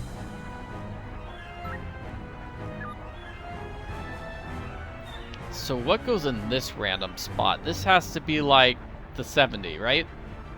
That's how the corner works. So looks like this time, just figuring out where the corners are is how I'm solving this puzzle. Okay. Don't know how to do 6, 7, 8, 9, 10. And then 10 needs... Get it together, Nancy! You know what? Do your own work, Frosty. Where's 14? 14's over there, so it could be 11, 12, 13... No... yeah, it could be down and around like that. So 15... 14 through 26 is pretty good. So now I need to get 26. Where's 26? 26 is going all the way to 31. Oh, so I bet, like, the two inside things are going to be something like that. Like, 26 goes down and around here to 31. 7, 8, 9, 10. I think that's it. It's going to have to go, like, diagonally, right? But this could be the diagonal and then down. So... either way, like 27 could be in either one of these spots. But 28 has to be here. 29, 30, 31. Got it. And 32, it could be in either one of those spots. I think it's probably going to be in this spot. So they can... So the 5 to... Like, if it's here, that doesn't work. If it's here, it totally works fine. Never mind. And then 33 needs to connect to 37 somehow. Go. Getting real tired of your attitude here, Frosty. Yeah, so this is 6 and 7, and this is probably going to be something like 6, 7, 8, and then this being 31, 32, 33. I don't know. So what was I playing with over here? This is 69, so 64 to 69. We're 64. 65, yeah, and then 66. No. 66.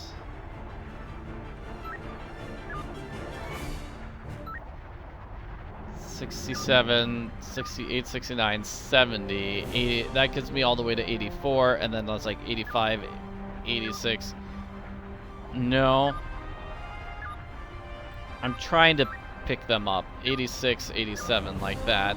So then what's in this empty spot? It's 27. There we go. So I've got that big thing here and that big thing there. Let's hope I connected it correctly. So the lowest number here is 64, which needs to connect to 63 somewhere. means 63 has to be, where's 63? Like here. 62 and then 61. So I messed up the 6 and the 7, huh? Or just the 7 and the 32. Okay, there we go. So that's still to 10. And this is 32 to 33. Still need to get 33 somehow to 34. I'm getting the 10 to the 11, 12, 13, 14. I need, where's 14? 14's over there. So 13, maybe 12, and 11 like that. Good, so that gets me all the way from 1 to 33. So next I just need, I don't know, 34. Like, what goes in this spot? I feel like that spot's probably going to be 59. I mean, this one's 58. So this one, 33, it's probably going to go down. 34, 35, 36, 37, 38, 39, 40, 41. Where's 42? Okay, there's 42. That's wrong. It's like this 42, 43, 45, 46, 47, but then where's 48? Okay, messed up that corner there. Let's see if we can get this fixed. So the 48 is gonna have to jump here. Making the 49 here. 50, 51, 52, 53. I still needed to get that 37, so let's see if I can figure that out. Okay, so this goes with 36. I need 37 in like one of these spots. Scott's gonna flip when he sees this footage. I'm working on it. There we go, that's 37, but then that leaves, man, what am I gonna do in this corner here with these,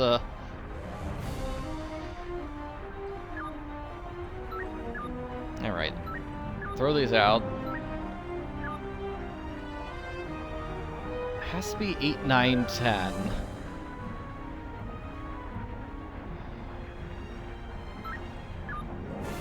So the 34 might go down and around, like up and around.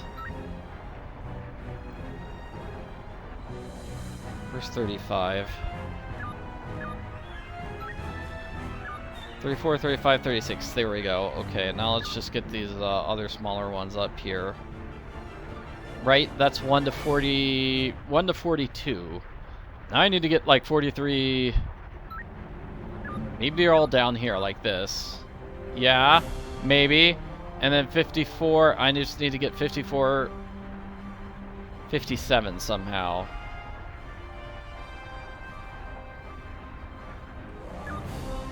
That can't be it. 54, 55, 56, 57. But then I need like 58, 59, 60 there. So then now I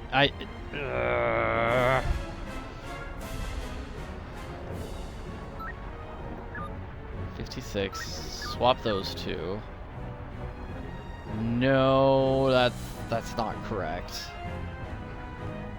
Swap those two. I fixed it. Here you go, There we Frosty. go. Just in time, thanks. Uh-oh, we got some trouble. The funnel is headed right for that building.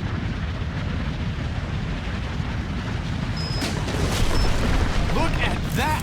Knocked that barn flat! I hope it was as abandoned as it looked.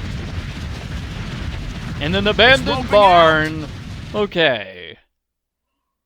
It didn't record a thing. I thought you said you fixed it. I did fix it. Let's head back to the homestead. So, still think tornadoes are cool? Yeah. You bet I do. I think what they are is cool, but after today, I'm sure not a fan of what they do. That's something that researchers, myself included, all too often forget. As exciting as it is to chase tornadoes, they are hugely destructive, and the damage they do to lives and livelihoods is all too often horrible and irreparable.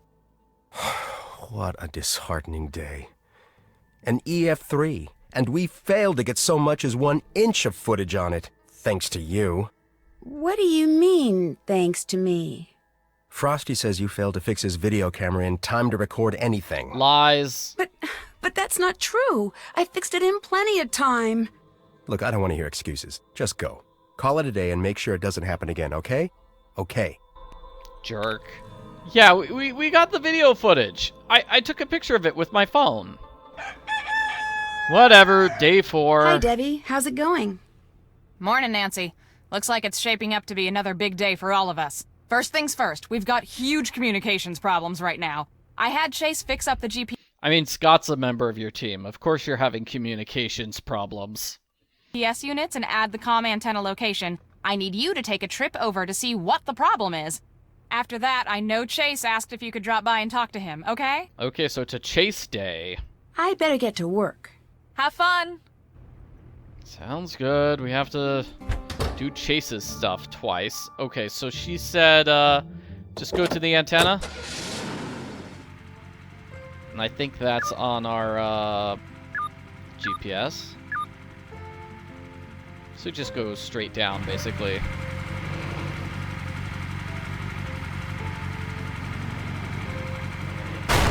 There's the antenna. I see it there.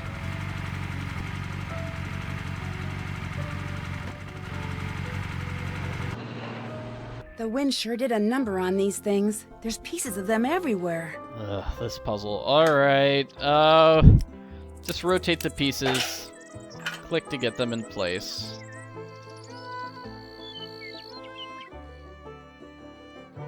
Yeah, I don't see anywhere where this piece goes.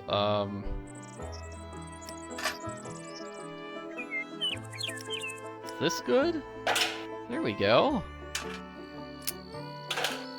Nope, that fell off. Here then.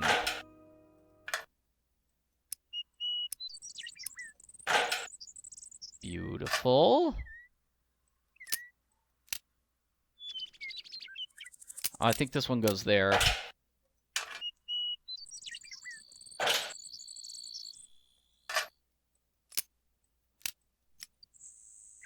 So the trick to this puzzle is, like, we've got some missing things on the left as well as the right. So, like, that piece went on the left and the zigzag goes on the left. So that's definitely a trick. I don't want to say it's like a malicious trick or anything. It's just the way the puzzle works. Yeah, but that is something which is easy to overlook or not notice or not realize. Where does this thing go? Don't know. That piece goes there. This baby triangle goes here. This somewhat larger triangle goes here. And then this final piece must be here then. There. Now they should work. What's that? Somebody on Scott's team probably dropped this. Yeah, well, we should ask everybody, hey, is this yours? Because the culprit dropped it. Okay, we don't know for sure the culprit dropped it, but this scene is going to make it pretty obvious the culprit dropped it, because this feels like sabotage. Nancy's GPS is going to break, and she's just going to stand here and do nothing for a while. Maybe she's just playing on her phone. I don't know. Turn ahead 999 leagues. That's not the right way back to the farm. What is going on here? Somebody must have programmed this thing to give faulty directions. Destination missing. Destination airplane. I don't know. What are we gonna do? Error I do like ahead. those. Turn error. I like those clouds. Let's take a picture of the clouds. And now Nancy's stuck. Just trying to turn around. Oh, those clouds, see, they're not as good as the clouds were like 3 seconds ago. Turn ahead 900. Those clouds are okay. Let's take a picture.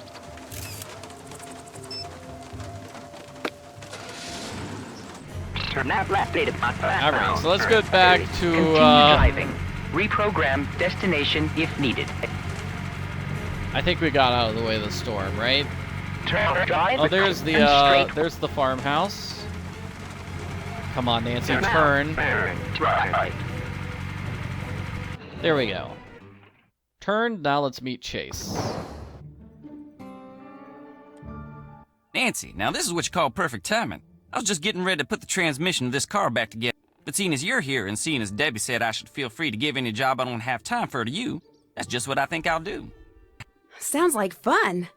All you gotta do is put the gears I just cleaned back on 3 horizontal rods. There's a notch for each gear, so just figure out which size gear goes to which notch. Of course, you gotta make sure when the gears line up vertically, they touch but don't overlap each other. It's not hard, just takes a little time and a little bit of trial and error. No problem. Red's gonna go there. And then the next one is gonna be green here. That way I can slide an orange here. And then this is gonna be like the really big one at the very end. So what matches that? That won't work. The gears will overlap. This one?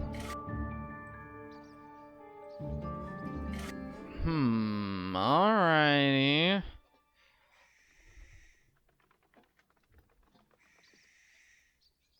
Put it down. Take that one off. Put this on. Yeah, see, that's going to be it at the end. So now I'm going to take that big one off. Great. So maybe this? I can't slip a piece there. Okay. All right, so obviously orange, I mean purple doesn't go there. So let's see. Yeah.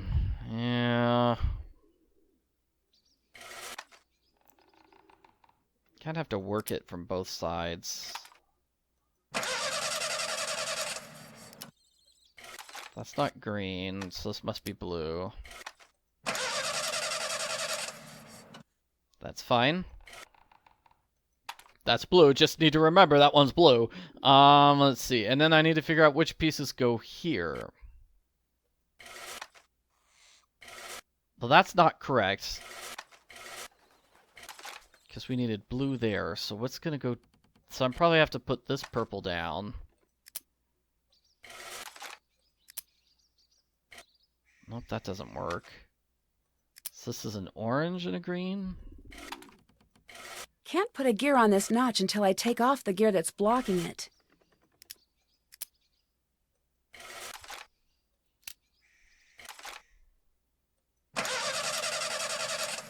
That works fine. I needed a blue... No. Blue and purple here. Yeah, there we go.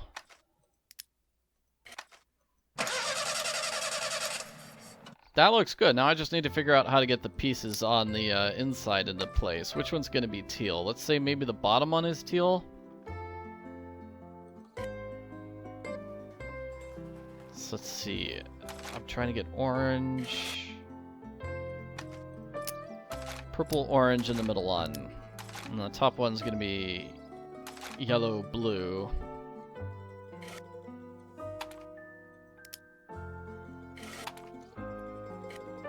Can't be right, so purple has to go up top there to match with blue there, and then what's going to go down here? Blue there. I can't do it because we've got green in the way.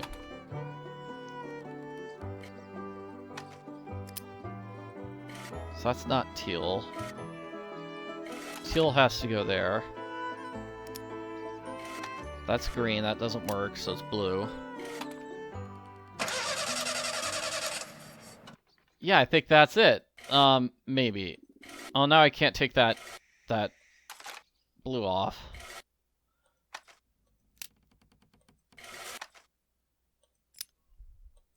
No, that was... See, remembering is the impossible thing. Alright. That was orange and green, right? Green, then orange. I think I've got it. Blue there. And now it's just going to be these two lines, so... Not that. Maybe. No. Yes. Other way around, maybe. Blue, purple, and yellow. Solved. Ugh. Yes! I did it! I got all the gears back on the rods. Fine job, Nancy. Now come on over here. Something else I need you to do. I need for you to run this here estimate over to Scott. It's for the body work that needs to be done on Pete's car. Scott's supposed to look it over and sign it before I give the repair shop the go-ahead. Well, I'll take it to him. Appreciate it. Anything else on your mind? He's making Nancy deliver the bill to Scott. Probably because Scott will yell at whoever's giving the bill. Yeah. Did you fix the GPS devices? Sure did. Well, mine tried to kill me. It seemed more tampered with than fixed. It did what now? It tried to lead me right into the storm. I'm real sorry, Nancy. All I did was run a few updates and... I'm very sorry it went haywire on you. I'll make sure it never happens again. I'll let you go. Alrighty then.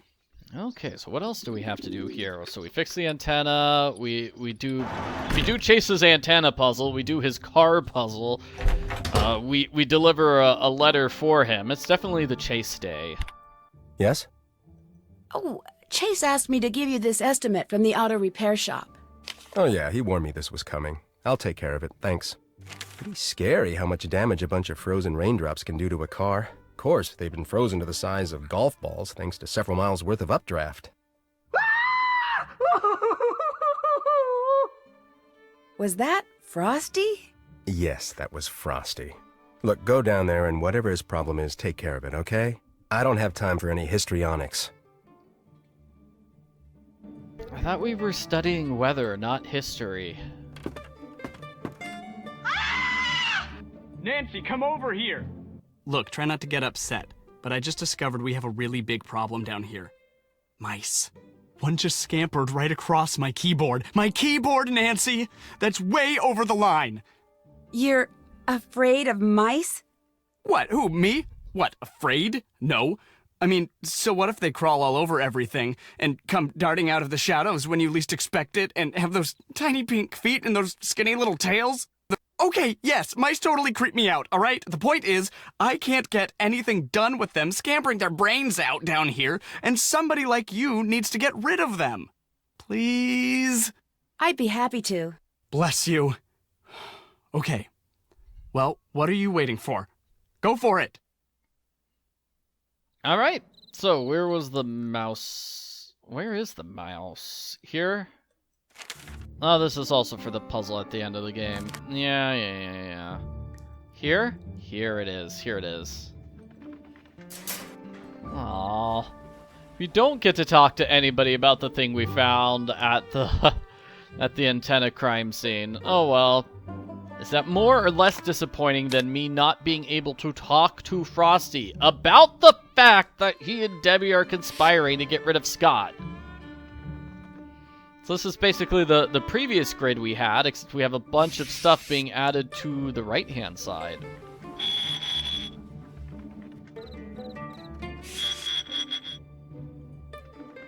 Let's see, I'm gonna have a mouse go up here. You can put a little gate there, in between squares, if that helps.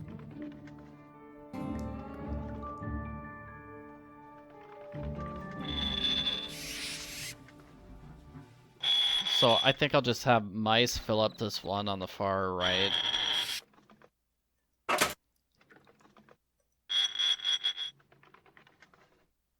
just need that mouse to go down. I can move this right. Now I just need mice to go down here.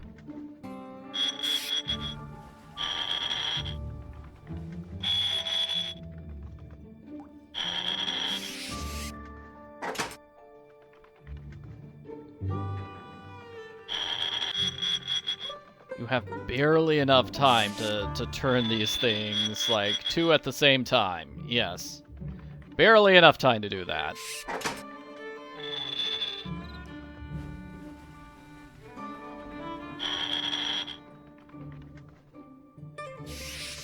Alright, mice, go down. There we go.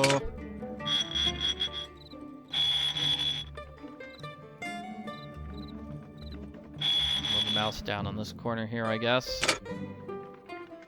I guess we're moving this mouse up.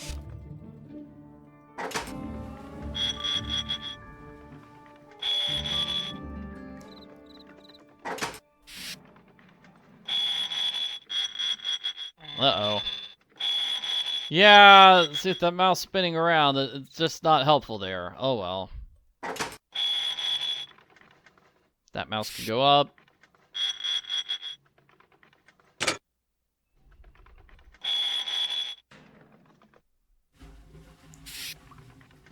I'll turn this to the right.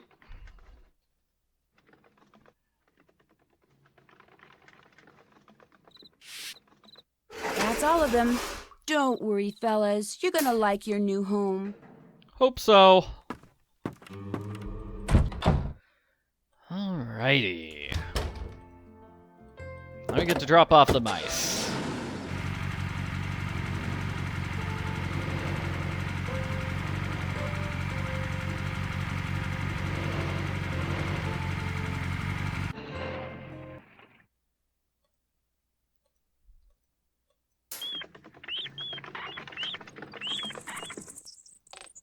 Man, that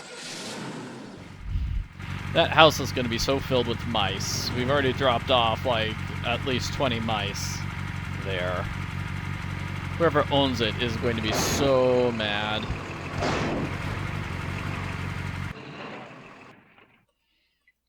Alrighty, so what else do we have to do today? Do we have to go upstairs? I can't turn in. I still have stuff to do.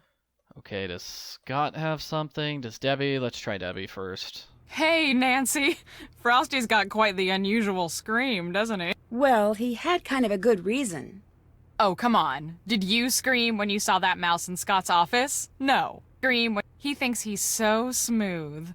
First time I heard him do that, I thought my little sister was downstairs. Thanks to that faulty GPS, I wound up in the middle of a violent thunderstorm on my way back from fixing the antenna. I know it sounds paranoid, but I think someone tampered with it. You sure you were operating it correctly? Positive. I'll have Chase take a look at it. What else is going on? It's a GPS. It's not that complicated. What do you want to do now that you've finished your degree? What do you... Actually, I'm not sure yet. I'm still kind of weighing my options. I'd better get to work. Have fun. Is this when we talked to Debbie twice? Yeah? No? Never mind. I'll see you later. Okay. I can't go to bed yet. Alright, then I guess it's talking to Scott. Yes? Why don't you get a cat for your mice problem? Cats? Forget about it. I'm deathly allergic to cats. Mice are annoying, but at least they don't leave me sneezing and short of breath. Guess I'll get going. Fine by me. Yeah, this is another reason why the game might be unpopular. Like, you get stuck sometimes like this because it's like somebody has a chore for you and there's just no way of knowing what the chore is or who wants to give you chores. How come Scott told me you didn't get any footage on that tornado we saw? Because I didn't. I told you. That camera you said you'd fixed was still broken. But I did fix it. I'm sure of it. Nope. Still broken. You can see for yourself if you want. I left it upstairs. In all the excitement, I didn't double-check your work until it was too late. So I guess it's partially my fault. I told Scott to go easy on you. And since you're still standing, guess he did. Look, we just had some bad luck. Means odds are next time, we'll have good luck. Stuff happens. Forget about it. Thanks for all the advice. Oh, I almost forgot.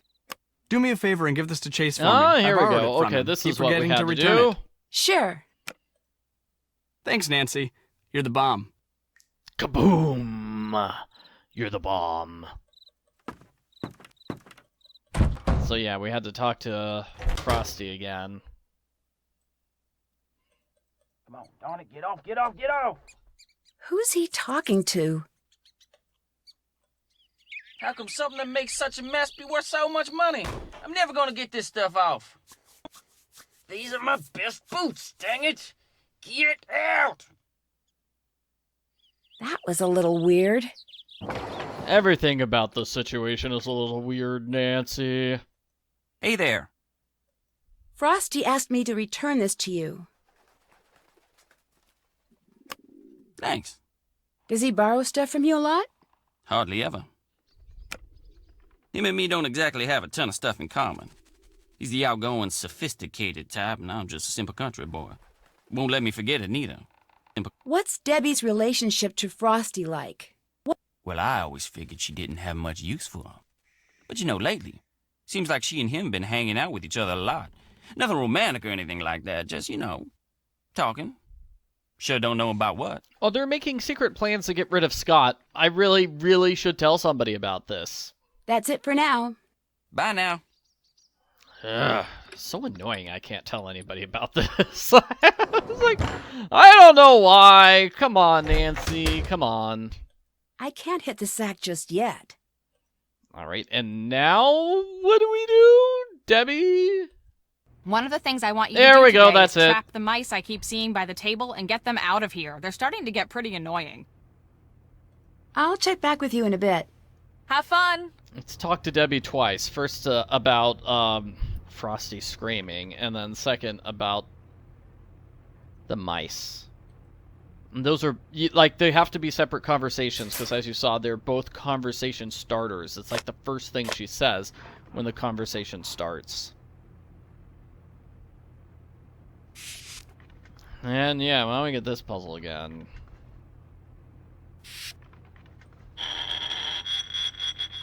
I wish I knew the fastest way to do this puzzle.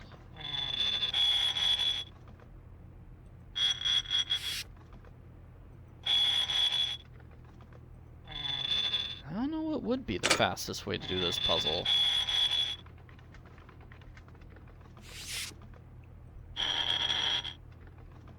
Let's see, what if I get the mice, there? Like there. So I've got the mice there on those sides of the puzzle. Of that spot.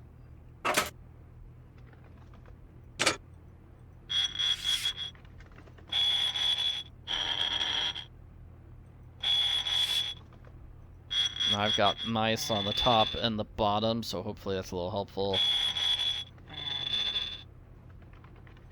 Get another mouse on the bottom.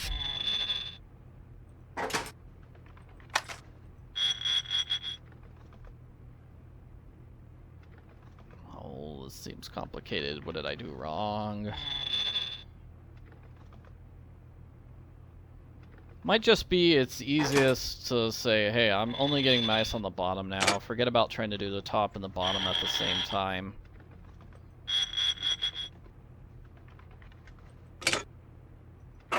Or who knows? Maybe maybe the best strategy is just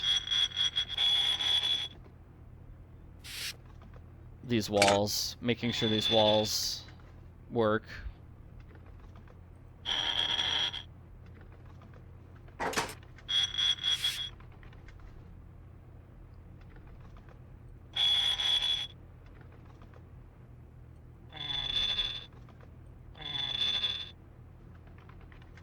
Okay, this looks good.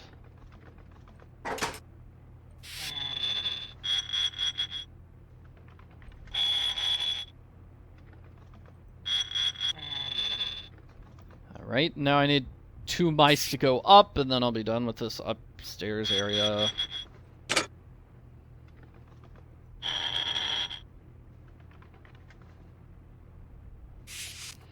And now I'll just have this right here. Lean back, relax. And then eventually the whole thing will fill up with mice, we'll be done.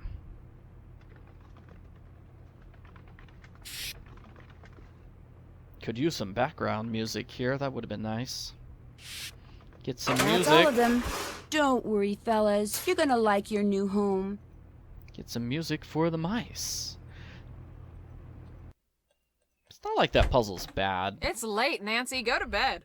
Oh, wait. Well, I mean, Debbie says that when it's the end of the day and you can just go to sleep. Sweet. So I'll just go to sleep. All right. Hooray. Morning, Debbie. Forget What's up? dropping off those mice. If I seem a little frantic, it's because there's a front moving in capable of producing a supercell, maybe even lots of supercells. So we're moving out ASAP. Everyone's already outside. You'll ride with Chase in the... Holy cow, that was the jack for Scott's phone. Forget what I was saying. You're gonna have to stay here and fix Scott's phone connection. Scott will freak if he comes back and his phone doesn't work. Soon as I finish entering these data, I am out of here. Go on, go fix that phone. Go! But how do I fix a phone? I've never done anything like that. It probably just needs to be rewired. I've seen you work. I know you can figure this out for us. Okay, so do I pick up the thing which just got thrown across, or no? Let's see, I hit the... But I fixed it. The play button for this. Nancy's upset because she fixed it and it looks broken. Instead of putting out the fire, Nancy just waits for it to finish, which is probably not good fire safety. Come on, Debbie, let's get going. On my way. Let's see. Let's see if we can solve this puzzle. Woohoo!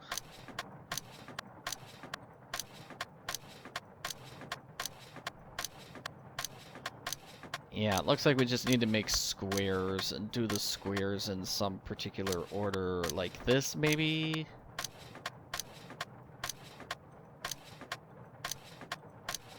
I'm just guessing.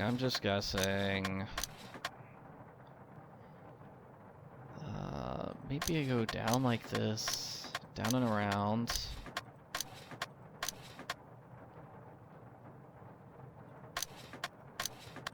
There we go. That looks good. I think I got it.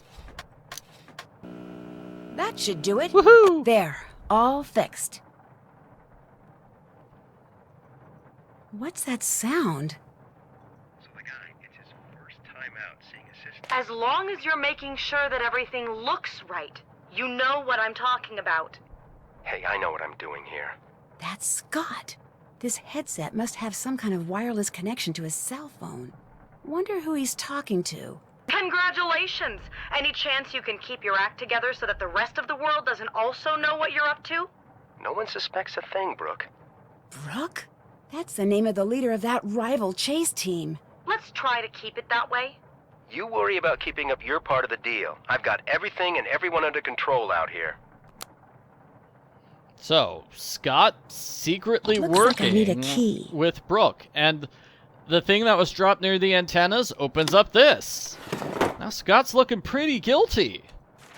Like he dropped that at a crime scene. Oh, and guess what? He's being fired for being a jerk. So, yeah. Yeah, he's definitely looking guilty. If he's talking to rivals, his stuff is found at one of the crime scenes. And that's not all the evidence. There's another piece of evidence here. There's some kind of residue on the blade. Smells like coolant. Well, let's see. Is Nancy going to, like, talk to Scott about this stuff? Or is she going to ignore it, just like she ignored that conversation with Frosty and Debbie? I don't know. So let's see. What else do I have to do here? I guess search Chase's area while he's gone. Figure out, like, what was Chase yelling about? What was all that yelling about? He's yelling at the money. No. He's yelling about his boots. Looks like Chase stepped in that oil puddle I saw by the sprinklers. Or are there other puddles of oil around here? Yeah. So Chase, he was yelling at his boots because there's oil. How could something worth so much money make such a mess? I don't like that. Urgh. Hello? Nancy! Good. Glad I got you. You all right now? Everybody get through that storm? Yeah, we're all fine. Great. I was hoping so, but after something that big, thought I'd better check. We're all fine, Nancy says. She's hiding in the barn by herself and has no idea what's going on with any of the other people. Sure, let's just hope they're fine. Scott seems fine. He was busy, you know, talking to Brooke. While I got you on the phone, something's come up, and I could really use you down at the store. Please, hurry. Okay, I'll be right there. Alrighty.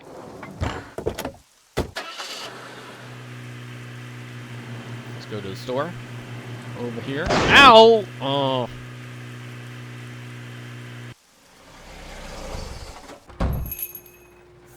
You're here, and you brought the mousetrap. Good.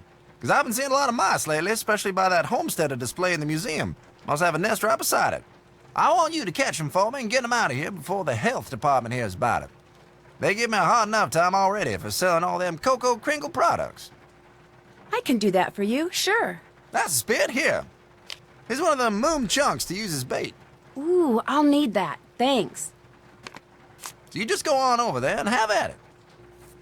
So did every single person make us I should find go to the mice? spring house and release these mice. Did every single person in this game make us find mice? Or was... No, wait a minute. Chase didn't. Chase is fine with mice.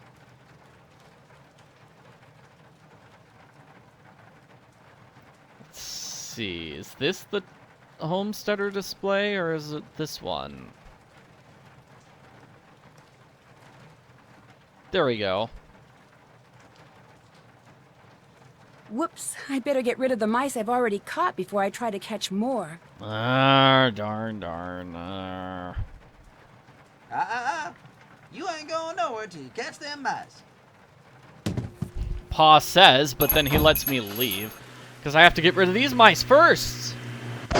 Oh man, that would have been really bad if Pa refused to let me leave. Like, with that, like, Nancy would have been stuck, and I am lost. Where am I trying to go? I'm trying to get to the, not the antenna. I'm trying to get to the spring house. Alright, I just took one turn down when I should have gone up.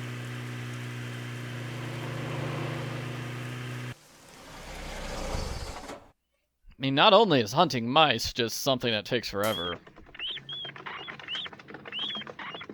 but we have to keep going back here every single time. And we can leave some cheese for the mice. They'll give us an Easter egg, unless I'm mistaken. So that's cute. And then, let's see, Paw Store is over here. Yeah, so just finding the mice takes a long time, and then driving over to the spring house, it kind of takes a while, too. So let's see, I need to look down here. Yeah, it's kind of hard to figure out, oh, I'm looking down here to find the mice. It's a very tiny area. Don't worry, I think this is the last time we have to find mice. Oh no, and this looks like it's the most difficult one of all.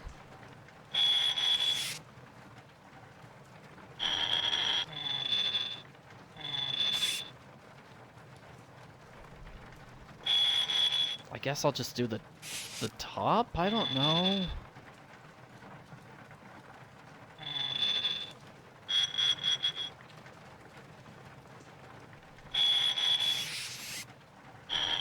Maybe that's that. Maybe just the get that mouse there, and then just try to get the top row filled. But then we've got this thing on the middle.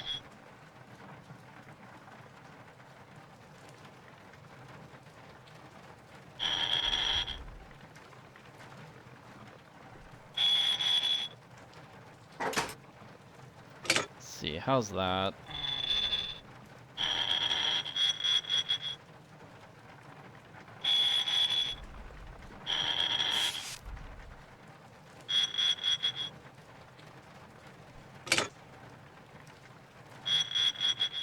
Maybe that's good. I don't know.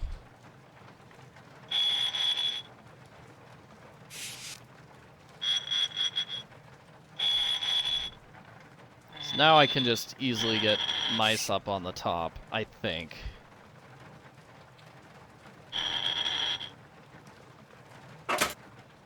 No, it might be best just to just have those walls go up.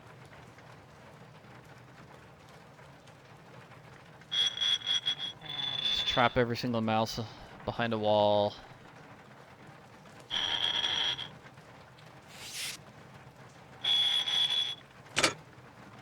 How much tougher is this puzzle if you can't use those wall things? I don't know. It's still a pretty tough puzzle.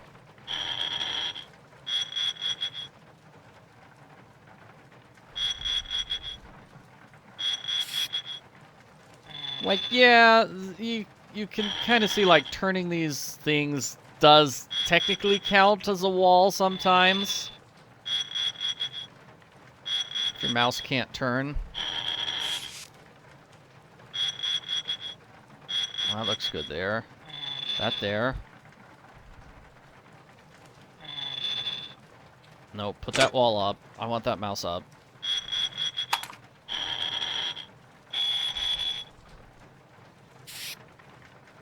Great.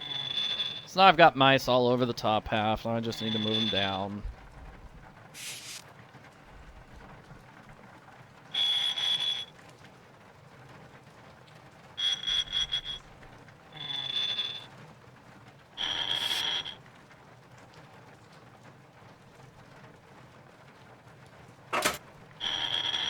Putting that wall there to immediately force that mouse into turning around.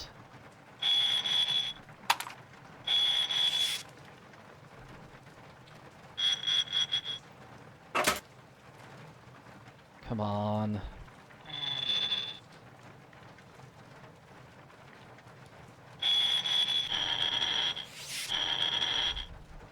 I'm trying so hard.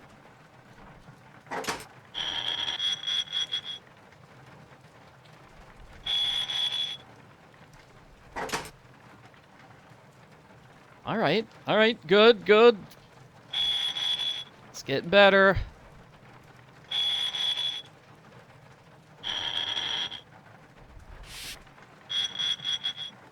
Now it's just getting mice and turning them into this particular column.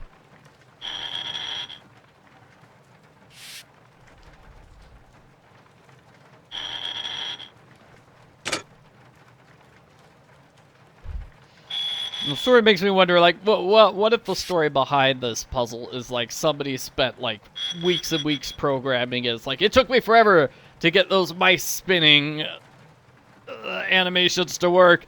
We're gonna have to use this, like, 4 times. Thank you kindly. Now get them out of here before any tourists see them. It's like, we just spent so much time on the mice stuff, we totally forgot to do anything regarding the mystery. Thanks for catching them mice, Nancy.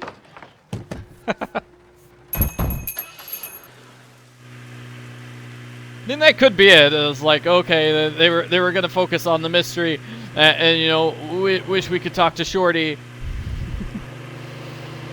Wait, Shorty is not in this game. That is Nancy Drew, Curse of Blackmore, not Curse of Blackmore. Man, I'm being silly.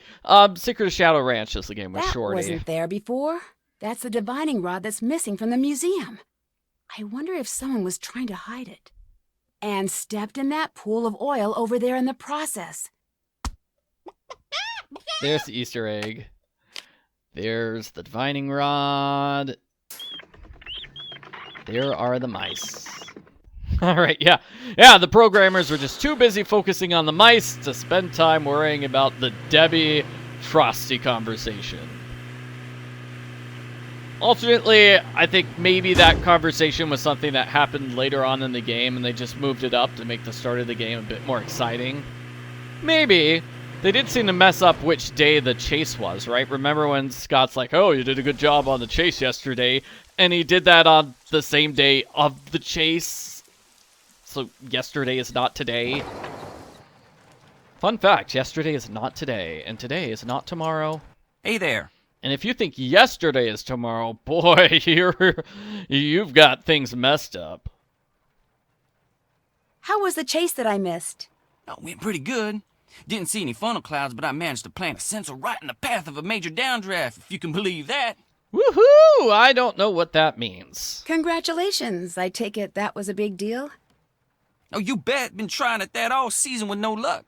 All right. I don't know why sometimes Nancy gets to go along with the chase and sometimes she doesn't. I mean, okay, this time she stayed behind to fix Scott's, like, cell phone thing, but I think she could have come along on the chase. Was Scott there to see it? He went in the base vehicle by himself, but he was real happy when he heard about that sensor. Yes, ma'am. Woohoo. You've been spending all your spare time around here trying to find oil, haven't you? What? Oil? Well, I've been doing no such thing. Where'd you get an idea like that? Oh, I've got the evidence here. I found the divining rod you took from Pa's museum. The one you left by the old spring house. I should have known I wouldn't get away with it. Lying and conniving and sneaking around, they just don't come natural to me. My mama raised me just too right. See, I heard rumors there was an oil deposit somewhere underneath this here farm. I also heard the college was getting ready to dump the place, so I signed up with Scott figuring I could look for oil, and if I found some, try to get my daddy to invest in a little real estate. Uh-huh. So, does that mean you're the culprit? And to make sure Canute dumps the place, you've been sabotaging the chase team. You think I'm the one making everything go wrong? Oh, you're wrong about that. It's on account of Scott. He's the one messing stuff up around here. He's a jinx. And that's the truth. Listen, I'm truly ashamed of my behavior, Nancy. I will apologize to Pa for taking that divining rod first chance I get. And I know it's highly unlikely, but should you and my mama ever cross paths... I'll keep this to myself, but you've got to keep being honest with me. You got a deal. You know, come to think of it, I guess I can't rightly say all the bad stuff that's been going on is just bad luck. Like when I checked out the lightning rod on the farmhouse to see why Scott's phone blew up like that, I discovered something kind of strange. Instead of being wired so any lightning that struck the house would be directed to the ground, this here lightning rod connected to the wiring inside the house. Someone wanted that phone jack to explode? Or the TV, or the fridge. Someone just wanted to do some damage. But you're sure it was wired that way on purpose? Either that, or this thing was put up by the world's dumbest electrician. I'll let you go. Bye now. So, more sabotage, and we have officially cleared Chase of all suspicion. Unless we get a surprise ending where it turns out he was lying to us the whole time. Hey, thanks for fixing the phone. You didn't miss much on the chase. You didn't miss much around here either. Well, that's the breaks. Hey, you know, since you're so good at fixing things, why don't you fix the TV? I think we've abused it enough. It's not getting any picture. I better get to work. Have fun. I say because this is not a very fun puzzle, but yeah, we have to do this puzzle now. I don't like this puzzle. This is kind of just a terrible puzzle, and oh man. So what we're trying to do is get things in the correct position. So let's start with the outer row. We've got 3 red pieces in the outer row. So we need a red piece here, a red piece here, and a red piece here. So what's the only position where all 3 of those things are true? It's this. Red here, and red there. Now you have to do that 14 more times. Let's see. So next we're going to want, the next row is going to have the 2 greens. At least the music's nice. No, don't move that. Kind of helps to focus on the 2 greens. So the 2 greens there are going here. Yeah. And then the middle one, we've got 3 reds in a row in this one spot. So it's helpful to keep track of that. So the 3 reds in a row are going there. And 3 greens in a row in this particular ring. So that might help. And there we go. That's the solution. I'm copying a picture. There is a picture telling me what to do. I do not have the solution memorized. That would be quite extreme. I wonder if you can memorize the solution. I haven't checked to see if they have the exact same puzzle every single time or if there are variations. Now the middle one's already in place, it looks like. So then the 3 greens in a row are going to go over here.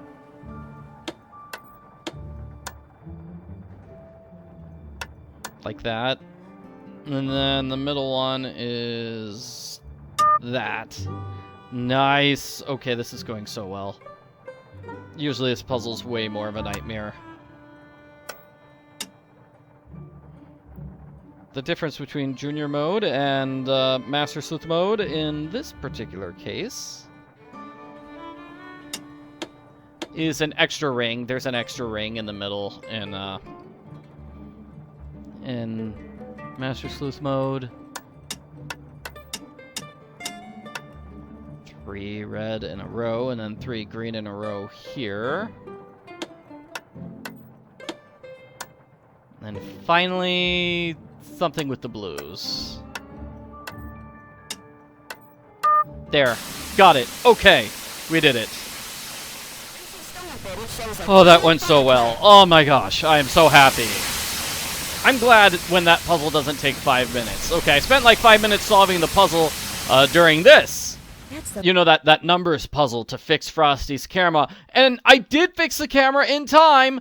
I see the footage right now. So it looks like Frosty sold the footage to somebody called Aaron Aldridge. And then he just lied and said, oh, Nancy didn't fix the camera in time. She should be punished for that. What a jerk. Footage from Frosty's camera. I'm sure of it.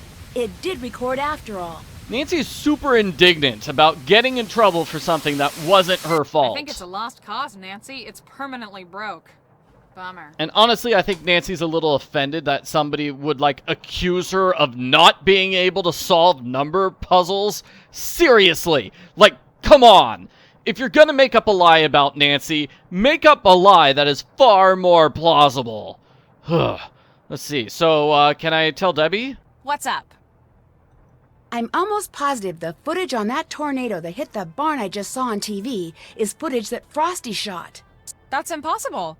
For one thing, his camera wasn't working. I fixed it. It was the exact same distance from the barn that we were. Like, weren't you there?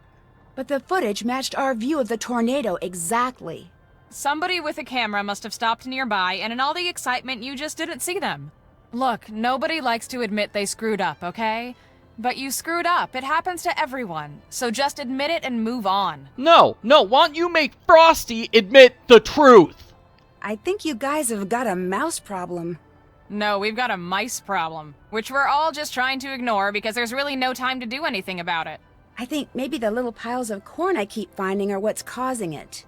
I haven't noticed any little piles of corn. Little piles of dirt, yes, but corn? Anyway, it's more likely the mice are causing the piles. Probably storing up for the winter or something. So then sweep the house and get rid of all the random corn. I'll check back with you in a bit. Have fun. Seriously. And maybe don't hang like corn on the cob over here. Yeah, if you don't want corn everywhere, that's the way to make sure there's not corn everywhere. Yes? I heard someone talking about some Brooke person. Who is she again? Brooke Tavenaugh. She heads the chase team that in all likelihood is going to whoop our collective Fanny in the competition. Oh, Nancy. She's like, oh, I heard somebody talking about her.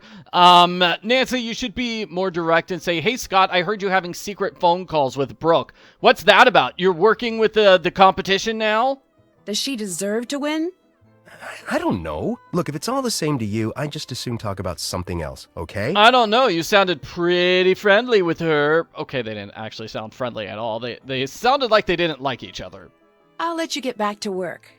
Ta-ta. Scott always sounds like he hates the person he's talking to, though. Like, he's always sounding that way. Oh well. Well, let's confront Frosty over the fact that he lied and got Nancy in trouble. Hey, Nancy, whoa. Never seen that look on your face before. I do find it funny that Nancy's gonna confront Frosty right away about the footage, but it takes her 4 to 5 days before following up on that conversation where Frosty and Debbie were planning to push Scott over the edge and get him fired. Nancy has major priority issues. You and Debbie are trying to get Scott fired, aren't you? What? I have no idea what you're talking about. I overheard you two talking out in the cornfield. Or should I say, conspiring. You've been selling the stuff you shoot for Scott to someone else.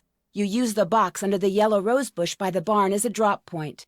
That's how you got all those scratches on your arm. You two. Oh yeah, and the scratches on the arm with the drop box. Yeah, you know the secret message. Somebody giving him a bunch of money at a drop point. Something else Nancy waits like 3 or so days before bringing up. Like, Nancy, why don't you just solve the mystery right away instead of just waiting? I don't get this game. Trying to get Scott so frustrated that he finally blows and says or does something that will force the college to let him go. Nancy, do you have any idea how crazy you sound? What I don't know for sure is whether you two are also responsible for the other stuff that's happened around here, like the hose in Pete's car, and the equipment failure, and the mouse infestation. Guess I'll just have to tell Scott everything and see what he thinks. Okay, look, I don't know why you feel like you need to stick your big fat nose where it doesn't belong, but all I did was sell some pictures and footage to this girl I know who's trying to make a name for herself as a nature photographer. Legally, all the stuff I shoot belongs to the team, but that's totally unfair, and Debbie agrees. She knows how hard it is to get a good start, and she looks the other way. Okay, so, like, legally, all the stuff he shoots belongs to the team, so he's breaking the law. Let's call the police, have this guy arrested, end of game. Yeah! Also, you'll notice that he is totally dodging the question of him and Debbie conspiring in the field to take down Scott. He is not answering that question at all. He's ignoring it. Don't be upset with her, though. She's just trying to help. But when it comes to all that other stuff, I had nothing to do with any of it, and neither did she. Lies. I promise Lies. you. So there's really no reason to tell Scott any of this. There is a perfect reason to tell Scott everything. Right? I guess not. You're a fine lady. Oh, and that big fat nose thing? Kidding. So, how are those cloud pictures coming? Actually, I'm having problems finding cirrostratus. You know, if you head on out to the Fraser Creek windmill, I'll bet you anything you'll get your picture. Weather conditions for cirrostratus should be perfect right now. In the meantime, I gotta get back to work. See ya. And now he just changes the subject. It's like, okay, let's talk about clouds now. I don't know. I'm just mad. Like, seriously, Frosty. What's up? Oh, and tell you what, why don't I just confront Debbie to make myself even more angry? Yeah, let's do that. Frosty told me that he's been secretly selling his footage and that you're helping. He said that, did he? Well, that's not exactly something you need to worry about. He's breaking the law and you're helping him, so I think that is something to worry about. Maybe it's something you shouldn't be involved in. Nancy, you have no idea what you're talking about. Do yourself a favor and keep your mind on your work. Nancy, you're stupid. You don't know that breaking the law is totally okay when I do it, okay? Get back to your work! Everybody here is terrible. That's it for now. Have fun! You don't follow up a threat with, have fun! What are you doing, Debbie? Well, Chase is nice. Chase is not terrible. He's just trying to find some oil. He's the nice guy, but everybody else is kind of lying. I feel like a happy ending for this game would be all of them get arrested. The end. Ugh. It's late, Nancy. Why don't you call it quits for the day? No, I'm telling on Scott. I'm telling the Scott. I'm telling him all about your misdeeds. Yes? Or not. I have got some extra candy. Would you like a piece? Okay. Cheese. I hate to be the one to break it to you, Nancy, but cheese is not candy. Cheese is candy. I'll quit bugging you now. Whatever. I'm just gonna eat the cheese myself. Yum. That's good. Okay, let's go upstairs. Time for the final day of the game. Good morning, Debbie. Nancy, perfect timing. We've got a couple target storms ready to go critical. We need to get out in the field now. You'll drive. Scott and I are going to be tracking the storm. Okay? Ready? Yes, let's go. So this is an interesting segment, I suppose. Like, this is going to be a 5-minute segment where we drive around and we solve a couple of puzzles, and then we just go right back to the farmhouse. We've got 2, maybe 3 possible targets out there. All right, good. That's what I like to hear. Tell me what we're looking at. Got word that the northmost cell is already throwing some pretty sizable hail. We might be a little late on that one. All right, that's not the system I'm excited about anyway. Didn't think so. We go west. It's a longer drive, but there's some good movement, high amount of shear. Perfect. From what I've been hearing, Brooks' team has been saying they already got 6 confirmed touchdowns. Here we go. Here's and where 2 we're good trying to reads reach. on supercells that didn't spawn. It's your lucky day, Nancy. Since I don't feel like wrestling with the prehistoric Doppler unit, you're going to do it for me. Puzzle time! Since Canute could care less about providing working equipment, we're stuck with this garbage. You're going to have to take care warming it up since it's about twice your age. You're going to have to flip 3 switches, 1 in each group, to get it started. All the lights need to be set to blue before it starts working properly. Remember, the lights won't turn until you activate them. So 1 switch in each group. This is simple enough. Like, okay, 1 in each group. Do that with the ones that are turned off to start with. And now for these final 2, just 1 of them, and then 2, just 1 in one group, 1 in the other group. Now you'll flip the final 3 switches. That's all.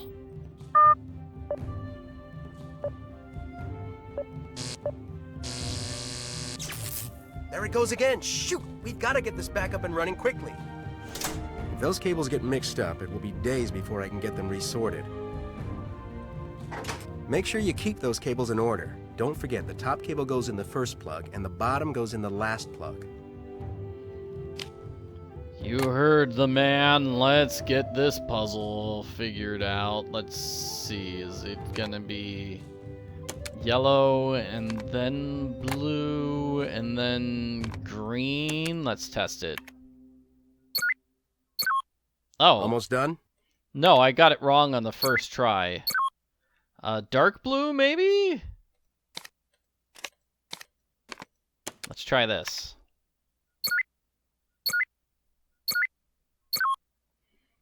Oh, yellow, green.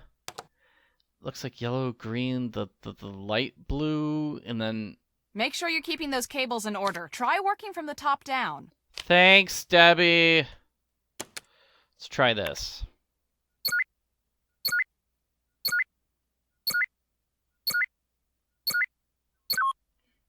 And then I need the next blue. So next is that blue, which is over pink and a different blue. So let's go with pink, different blue.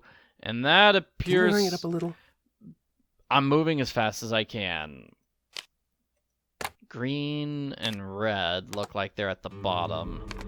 Let's just throw these purples on here in some order. Let's see, is the one purple over the other purple? I can't tell. The lighter purple is definitely over the one. On that Doppler? I'm trying, Scott. Don't rush me.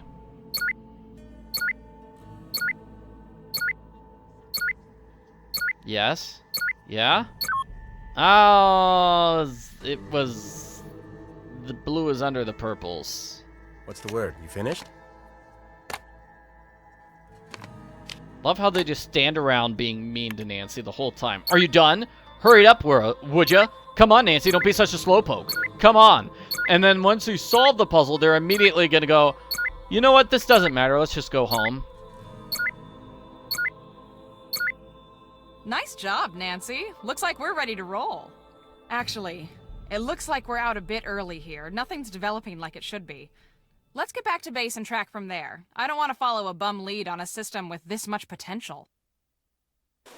Yeah, so I'm not quite sure what the point of that segment was. I think it's just there so we can have puzzles. It's basically there so there could be puzzles, yeah.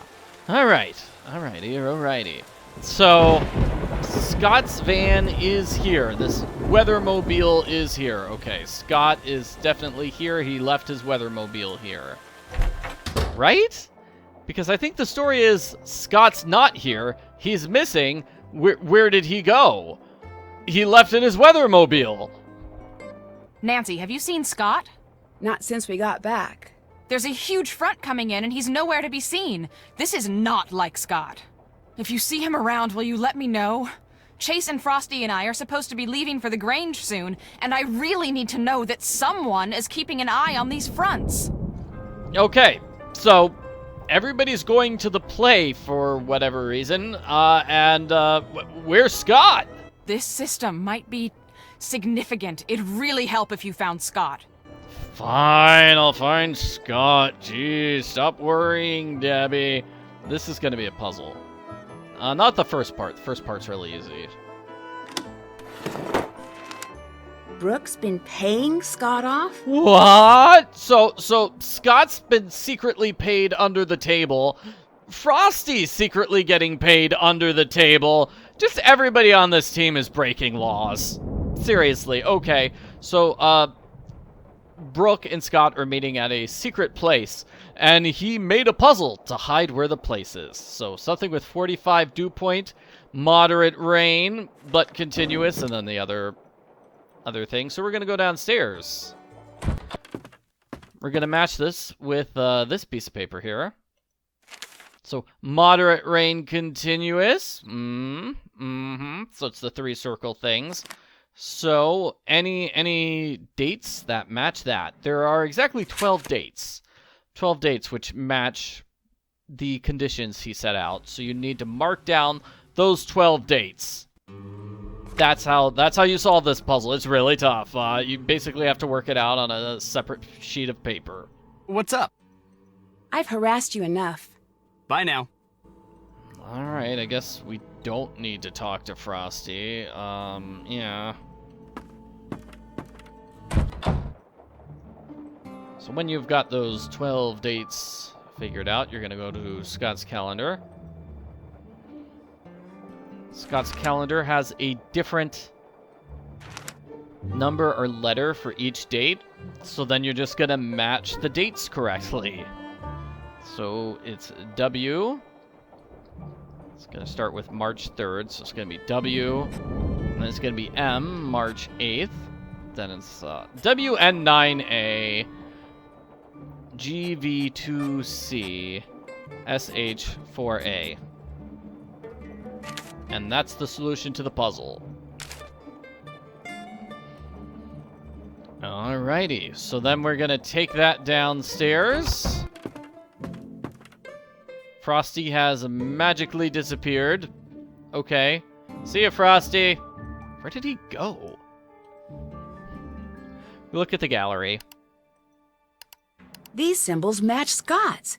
This must be some sort of code. So we look for all those codes. So does this one. Let's look for the third one. The third one. These are some nice pictures. These are all of the windmill.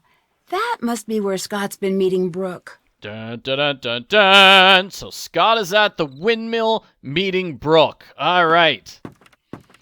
Not sure how he got there if he left his car here, but whatever. Let's tell Debbie. What's going on? I thought you were supposed to be at the theater right now. Change in plans. Scott's gone, and we've got a major storm front moving in. Didn't you just tell me Scott's gone and there's a major storm front? Like, you just told me this. Don't act like it's new information. Okay. He left in the truck. He's got all of our equipment, and he's not answering his phone. No, his truck is here. I saw it. It was outside. I made a point of saying his weather truck is still here. I'm confused. And no, I'm not That loading a makes new sense. game. I'll be quiet. I don't want to talk over Nancy. Yes, I found a note in Scott's office. He's been meeting with Brooke, and she's been paying him off to sabotage the team. That's where he is right now. What? No. Wait. I'm gonna have to deal with that later. It doesn't matter right now. What's important now is that we keep on top of this storm. With the way conditions are developing, this front could produce the strongest weather we've seen this season, or ever. And I still don't know where it's headed. Today is quickly approaching nightmare status. I think I might be able to track the storm using our old methods, but this would be so much easier if we had our equipment up and working. You need the equipment? Consider it done. Wait, Nancy, that's not what I meant. You work on tracking the storm, and I'll work on tracking down Scott and the equipment. Nancy, hang on. At least make sure you stay in radio contact. I don't have a radio, so no. And if things start to get bad out there, I want you to promise me you'll head to his shelter immediately. I promise. All right, so that's the story. Nancy needs to find Scott and the weathermobile so they can track the terrible storm which is coming. What's up? All the broken equipment and bad stuff that's been happening around here, I think Scott's responsible. What?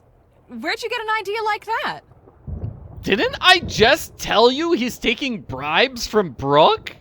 I overheard the tail end of a conversation between him and Brooke. And I found the knife that was used to cut the coolant hose of Pete's car in Scott's office. I really should have told somebody about that. That was like 3 days ago. Scott sabotaging his own team? I know it's been a bad year for him. His research means everything to him. At least, it used to. He left without telling me where he was going, just walked out without so much as looking at me. He was so preoccupied he didn't even lock his office, and he always locks his office. Do you have any idea where he went? None. Maybe he is up to something. Wow, I sure didn't see that coming. Look, I don't feel like talking anymore, okay? I should probably get ready for rehearsals soon. That is a frustrating conversation. It's like, I told you that he's working with Brooke, and we're acting like I didn't just have that conversation with you. Not now, Nancy. I really need to finish this quickly. What are you doing? I don't know. And it's weird how Debbie's like, oh, we need to do rehearsals soon. What this feels like is we have conversations from different versions of the game. Like, the first draft of the game, and then it got rewritten, and the second draft of the game, and they have separate conversations, but for whatever reason, both conversations made it into the final game. That's what it feels like, because it feels like we have two separate stories of one version of the game where they're having to go to rehearsal, and that's what's happening, and then another version of the game where, no, actually getting Scott's Weathermobile stuff. That's what's the important thing. Or maybe Debbie's just inconsistent, or she just forgot about the conversation she had with Nancy less than 5 minutes ago. Anyway, we know where Scott is. He's at the windmill. Let's bring an end to this. Where is he? Where's that windmill? Moo! Moo! Moo! I am nowhere near the windmill. Okay, so the windmill is left, down, left, down, left, down. Just keep going left and then down.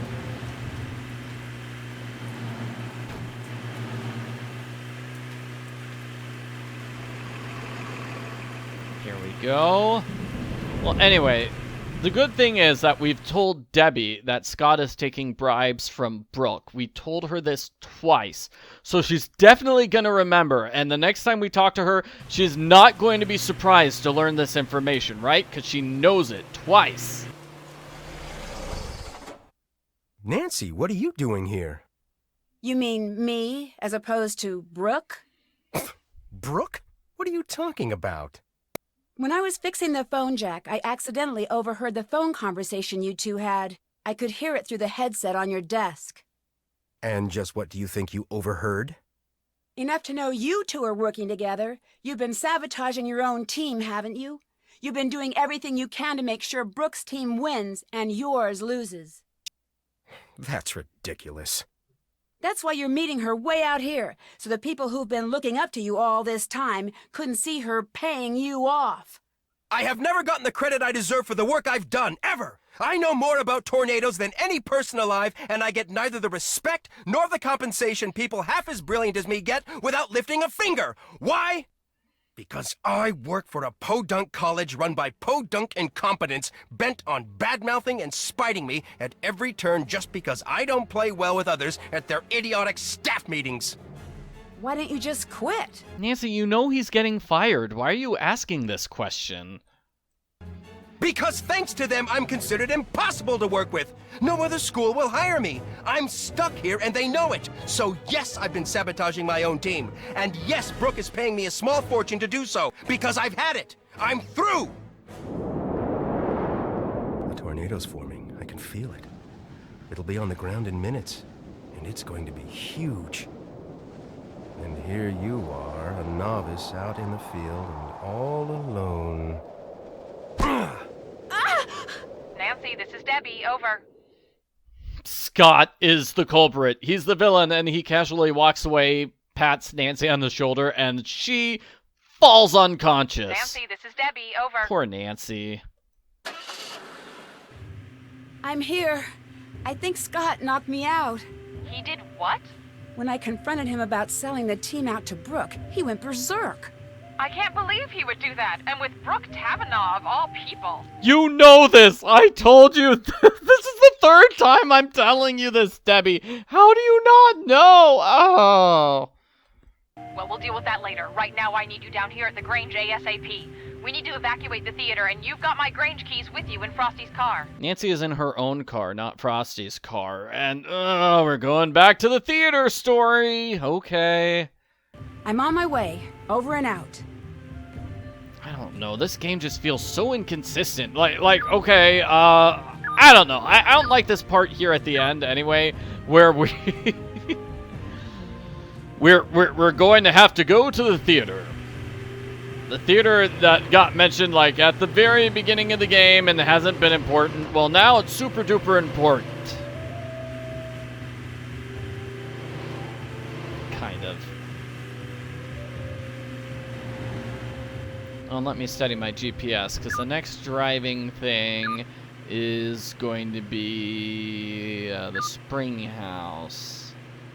It's the spring house sort of over there. Okay, so up and right. All right.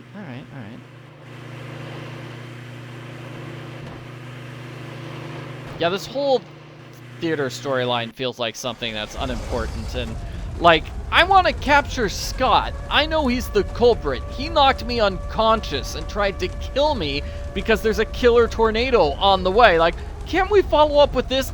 I'm sure that, you know, Debbie is doing a great job with the play, but there are more important things to focus on right now. I would like the game a lot better if it just went straight to the culprit chase instead of taking a detour. It's been chaos here. I was able to cobble together a pretty basic tracking system back at the homestead, and instantly I knew we were in trouble. The storm was showing a high potential of moving into town, but without the proper readings, we couldn't issue an alert. I knew we'd have to evacuate the Grange in person. But when we got here, we saw that it's locked. The shelter is locked on a performance night. I need you to take care of this while the rest of us work on a backup plan, okay? I'm trusting you here. I know you can do this. There are a lot of people depending on you right now. Like, no pressure, though. So, what's the backup plan that they're working on? Seriously, and who's working on a backup plan? Because I think the plan is just get inside the shelter and wait for the tornado to leave. It's not that complicated of a plan.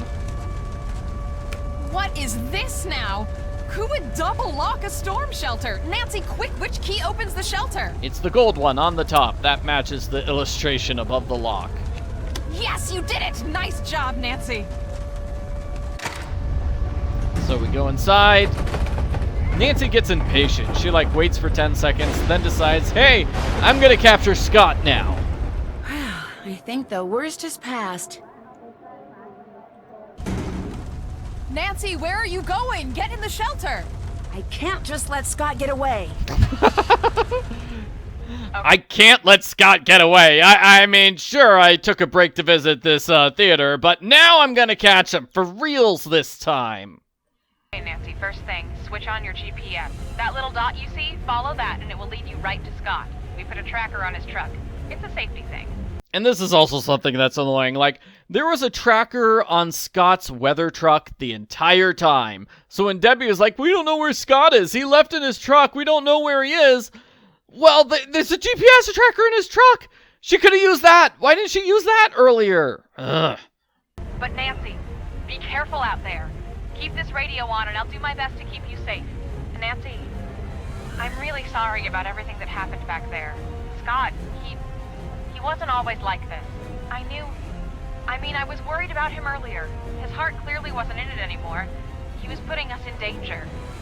I just wanted to do what's best. That's not what it sounded like when I overheard you talking to Frosty. You two wanted to get rid of Scott. And from where I was standing, you sure didn't sound very concerned about safety. Nancy, I know it probably sounded bad, but there's a lot you don't know. Pete, the intern you took over for, his injury wasn't just an accident. He got hurt because Scott sent him out where he never should have been. After that, I knew I had to take over. That's still no... Looking back, I do things differently. But I did what I did for the right reasons. I wanted to push Scott until the world saw how reckless he was being. It was a mistake. I screwed up and I accept responsibility. No matter what happens out there, promise me that you'll be careful. I promise. Debbie's mad at Scott for sending people into danger, and then she just lets Nancy go out into danger. Nancy, why don't you do a car chase in the middle of the world's greatest tornado? Yeah, that's really dangerous. I mean, I do like how Debbie admits she messed up. She did the wrong thing. Oh, but still, like, ugh.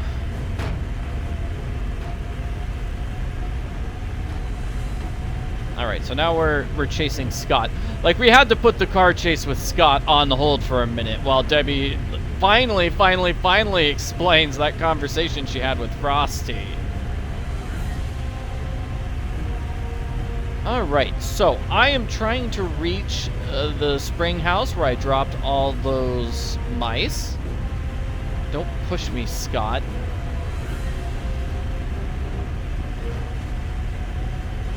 Yeah, you don't really need to follow Scott. You can ignore the GPS. It's fine. So where is that spring house with the mice? I guess it's farther up. You can't check your GPS right now, which is not helpful.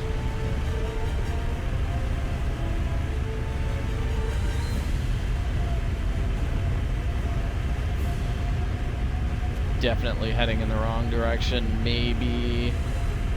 Yeah, could be. I think I got it. No. That's a tornado, Nancy. Avoid the tornado. Oh, geez. Here it is. Okay, here we go. Okay, so Nancy just needs to drive here, and that's the end.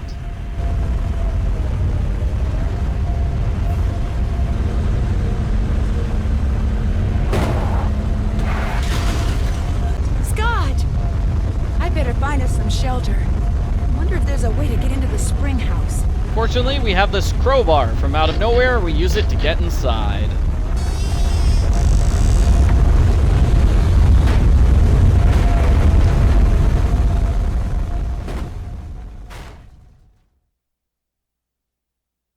Made it! Dear Ned, once the theater was successfully evacuated, Debbie and Chase were able to follow the GPS tracking signal to the spring house, where Scott and I had safely weathered the storm.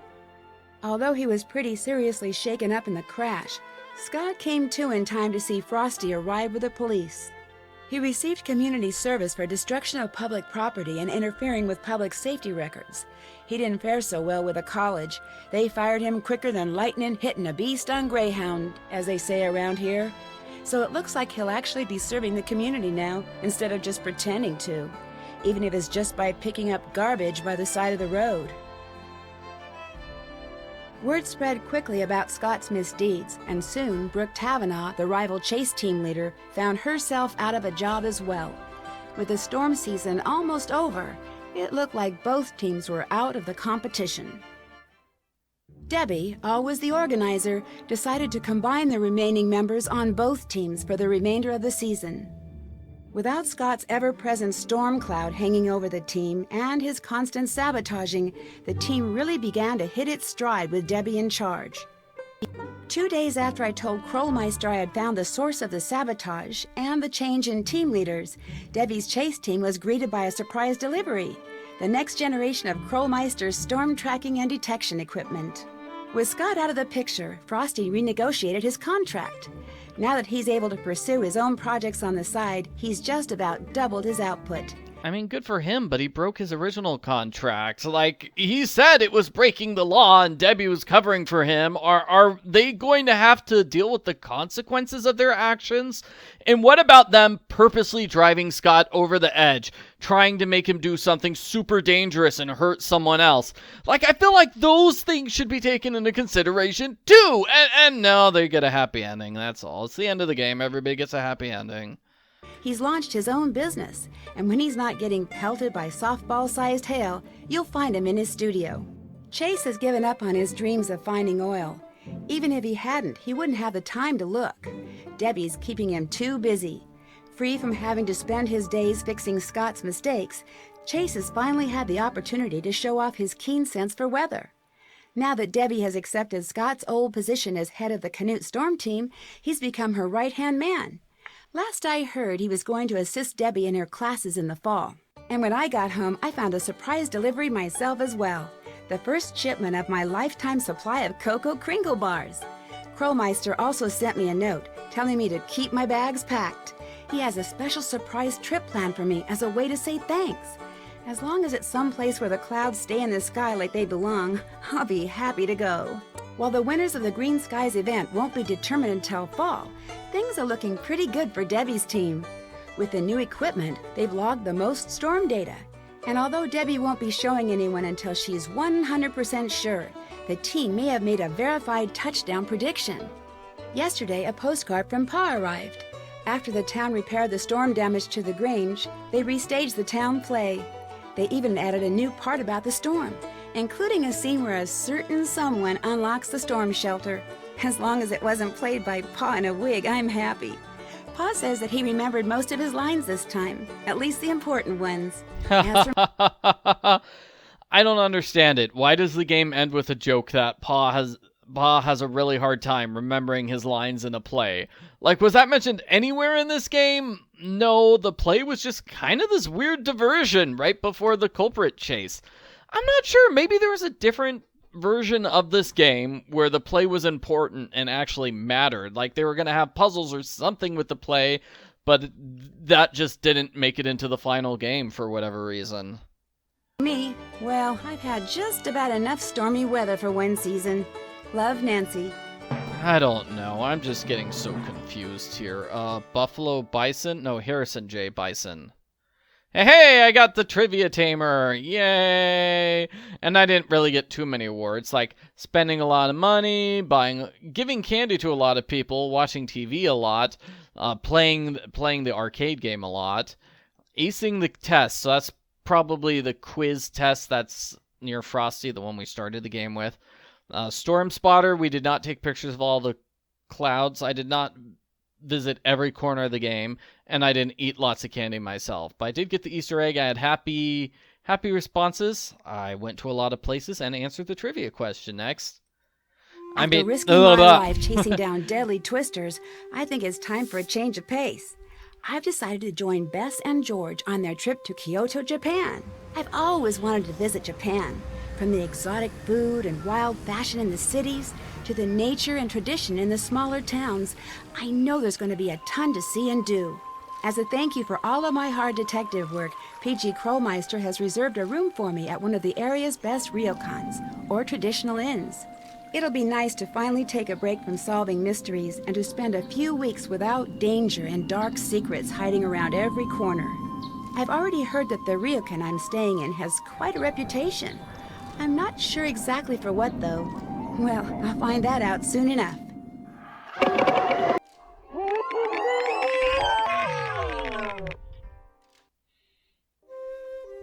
Join me in my next adventure, Shadow at the Water's Edge. So I already played that game as part of this 2025 marathon. You can check out that video. That's like a 4-hour game. It's better than this game. Honestly, I just was not a fan of the writing in this game, I suppose. It felt like, it's not that I hate the game or anything. It's just kind of bland. It's mostly just a series of puzzles, and it very loosely tied together with the story. And as I pointed out, the story seems to contradict itself so much.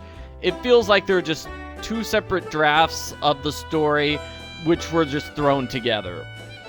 And it doesn't help that we have things like, oh, okay, well, you know, like Scott says good job on the chase, and the chase happens afterwards. That's weird. Nancy overhears that conversation with Frosty and Debbie. She doesn't tell anybody about it until the very end of the game. That's weird. all the things I pointed out in the past 15 minutes where it's just flip-flopping between a storyline of we've got to get the play done and then a storyline about, no, we need to get Scott's car. Oh, wait, we actually have a tracker in Scott's car the whole time. Oh, wait a minute. What do you mean that Brooke is working with Scott? You told me that 3 times already, and I'm still surprised. Like, that just feels like sloppy writing. But hey, you know, I bet there's probably like a version of this game where if you switch around the order of events, then it would be fine and we wouldn't have all those like inconsistencies with the plot. They don't make me mad though. It's not like Midnight in Salem where like after I play the game, I'm just mad. I just do not like Midnight in Salem. I don't hate this game. Like, once I'm finished playing, I'm just going to go to sleep tonight, and I'm not going to be sitting in my bed grumbling over how much I hate this game. I'm just like, oh, okay, whatever. So here are the funny outtakes. Hey, they're funny!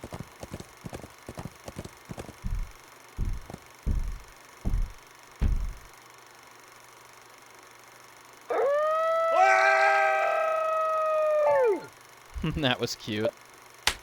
Here you go, little guys. Good luck in your new home. How many of you are there? Okay, this is getting ridiculous. I feel like that joke would have made more sense if it was the mice running away, because we have 5 million mice that we caught over the course of the game. This is Elsie's first time as a driver on the Oklahoma circuit, but already she's showing herself to be a talented driver and fierce competitor on the track. It's rare to see a young cow driver with this much confidence, especially on such a difficult terrain. Excellent handling around the turns. Uh-oh, this could be trouble. And she handles it like a pro. Excellent performance today. Only one question remains. How did she get a car in the first place?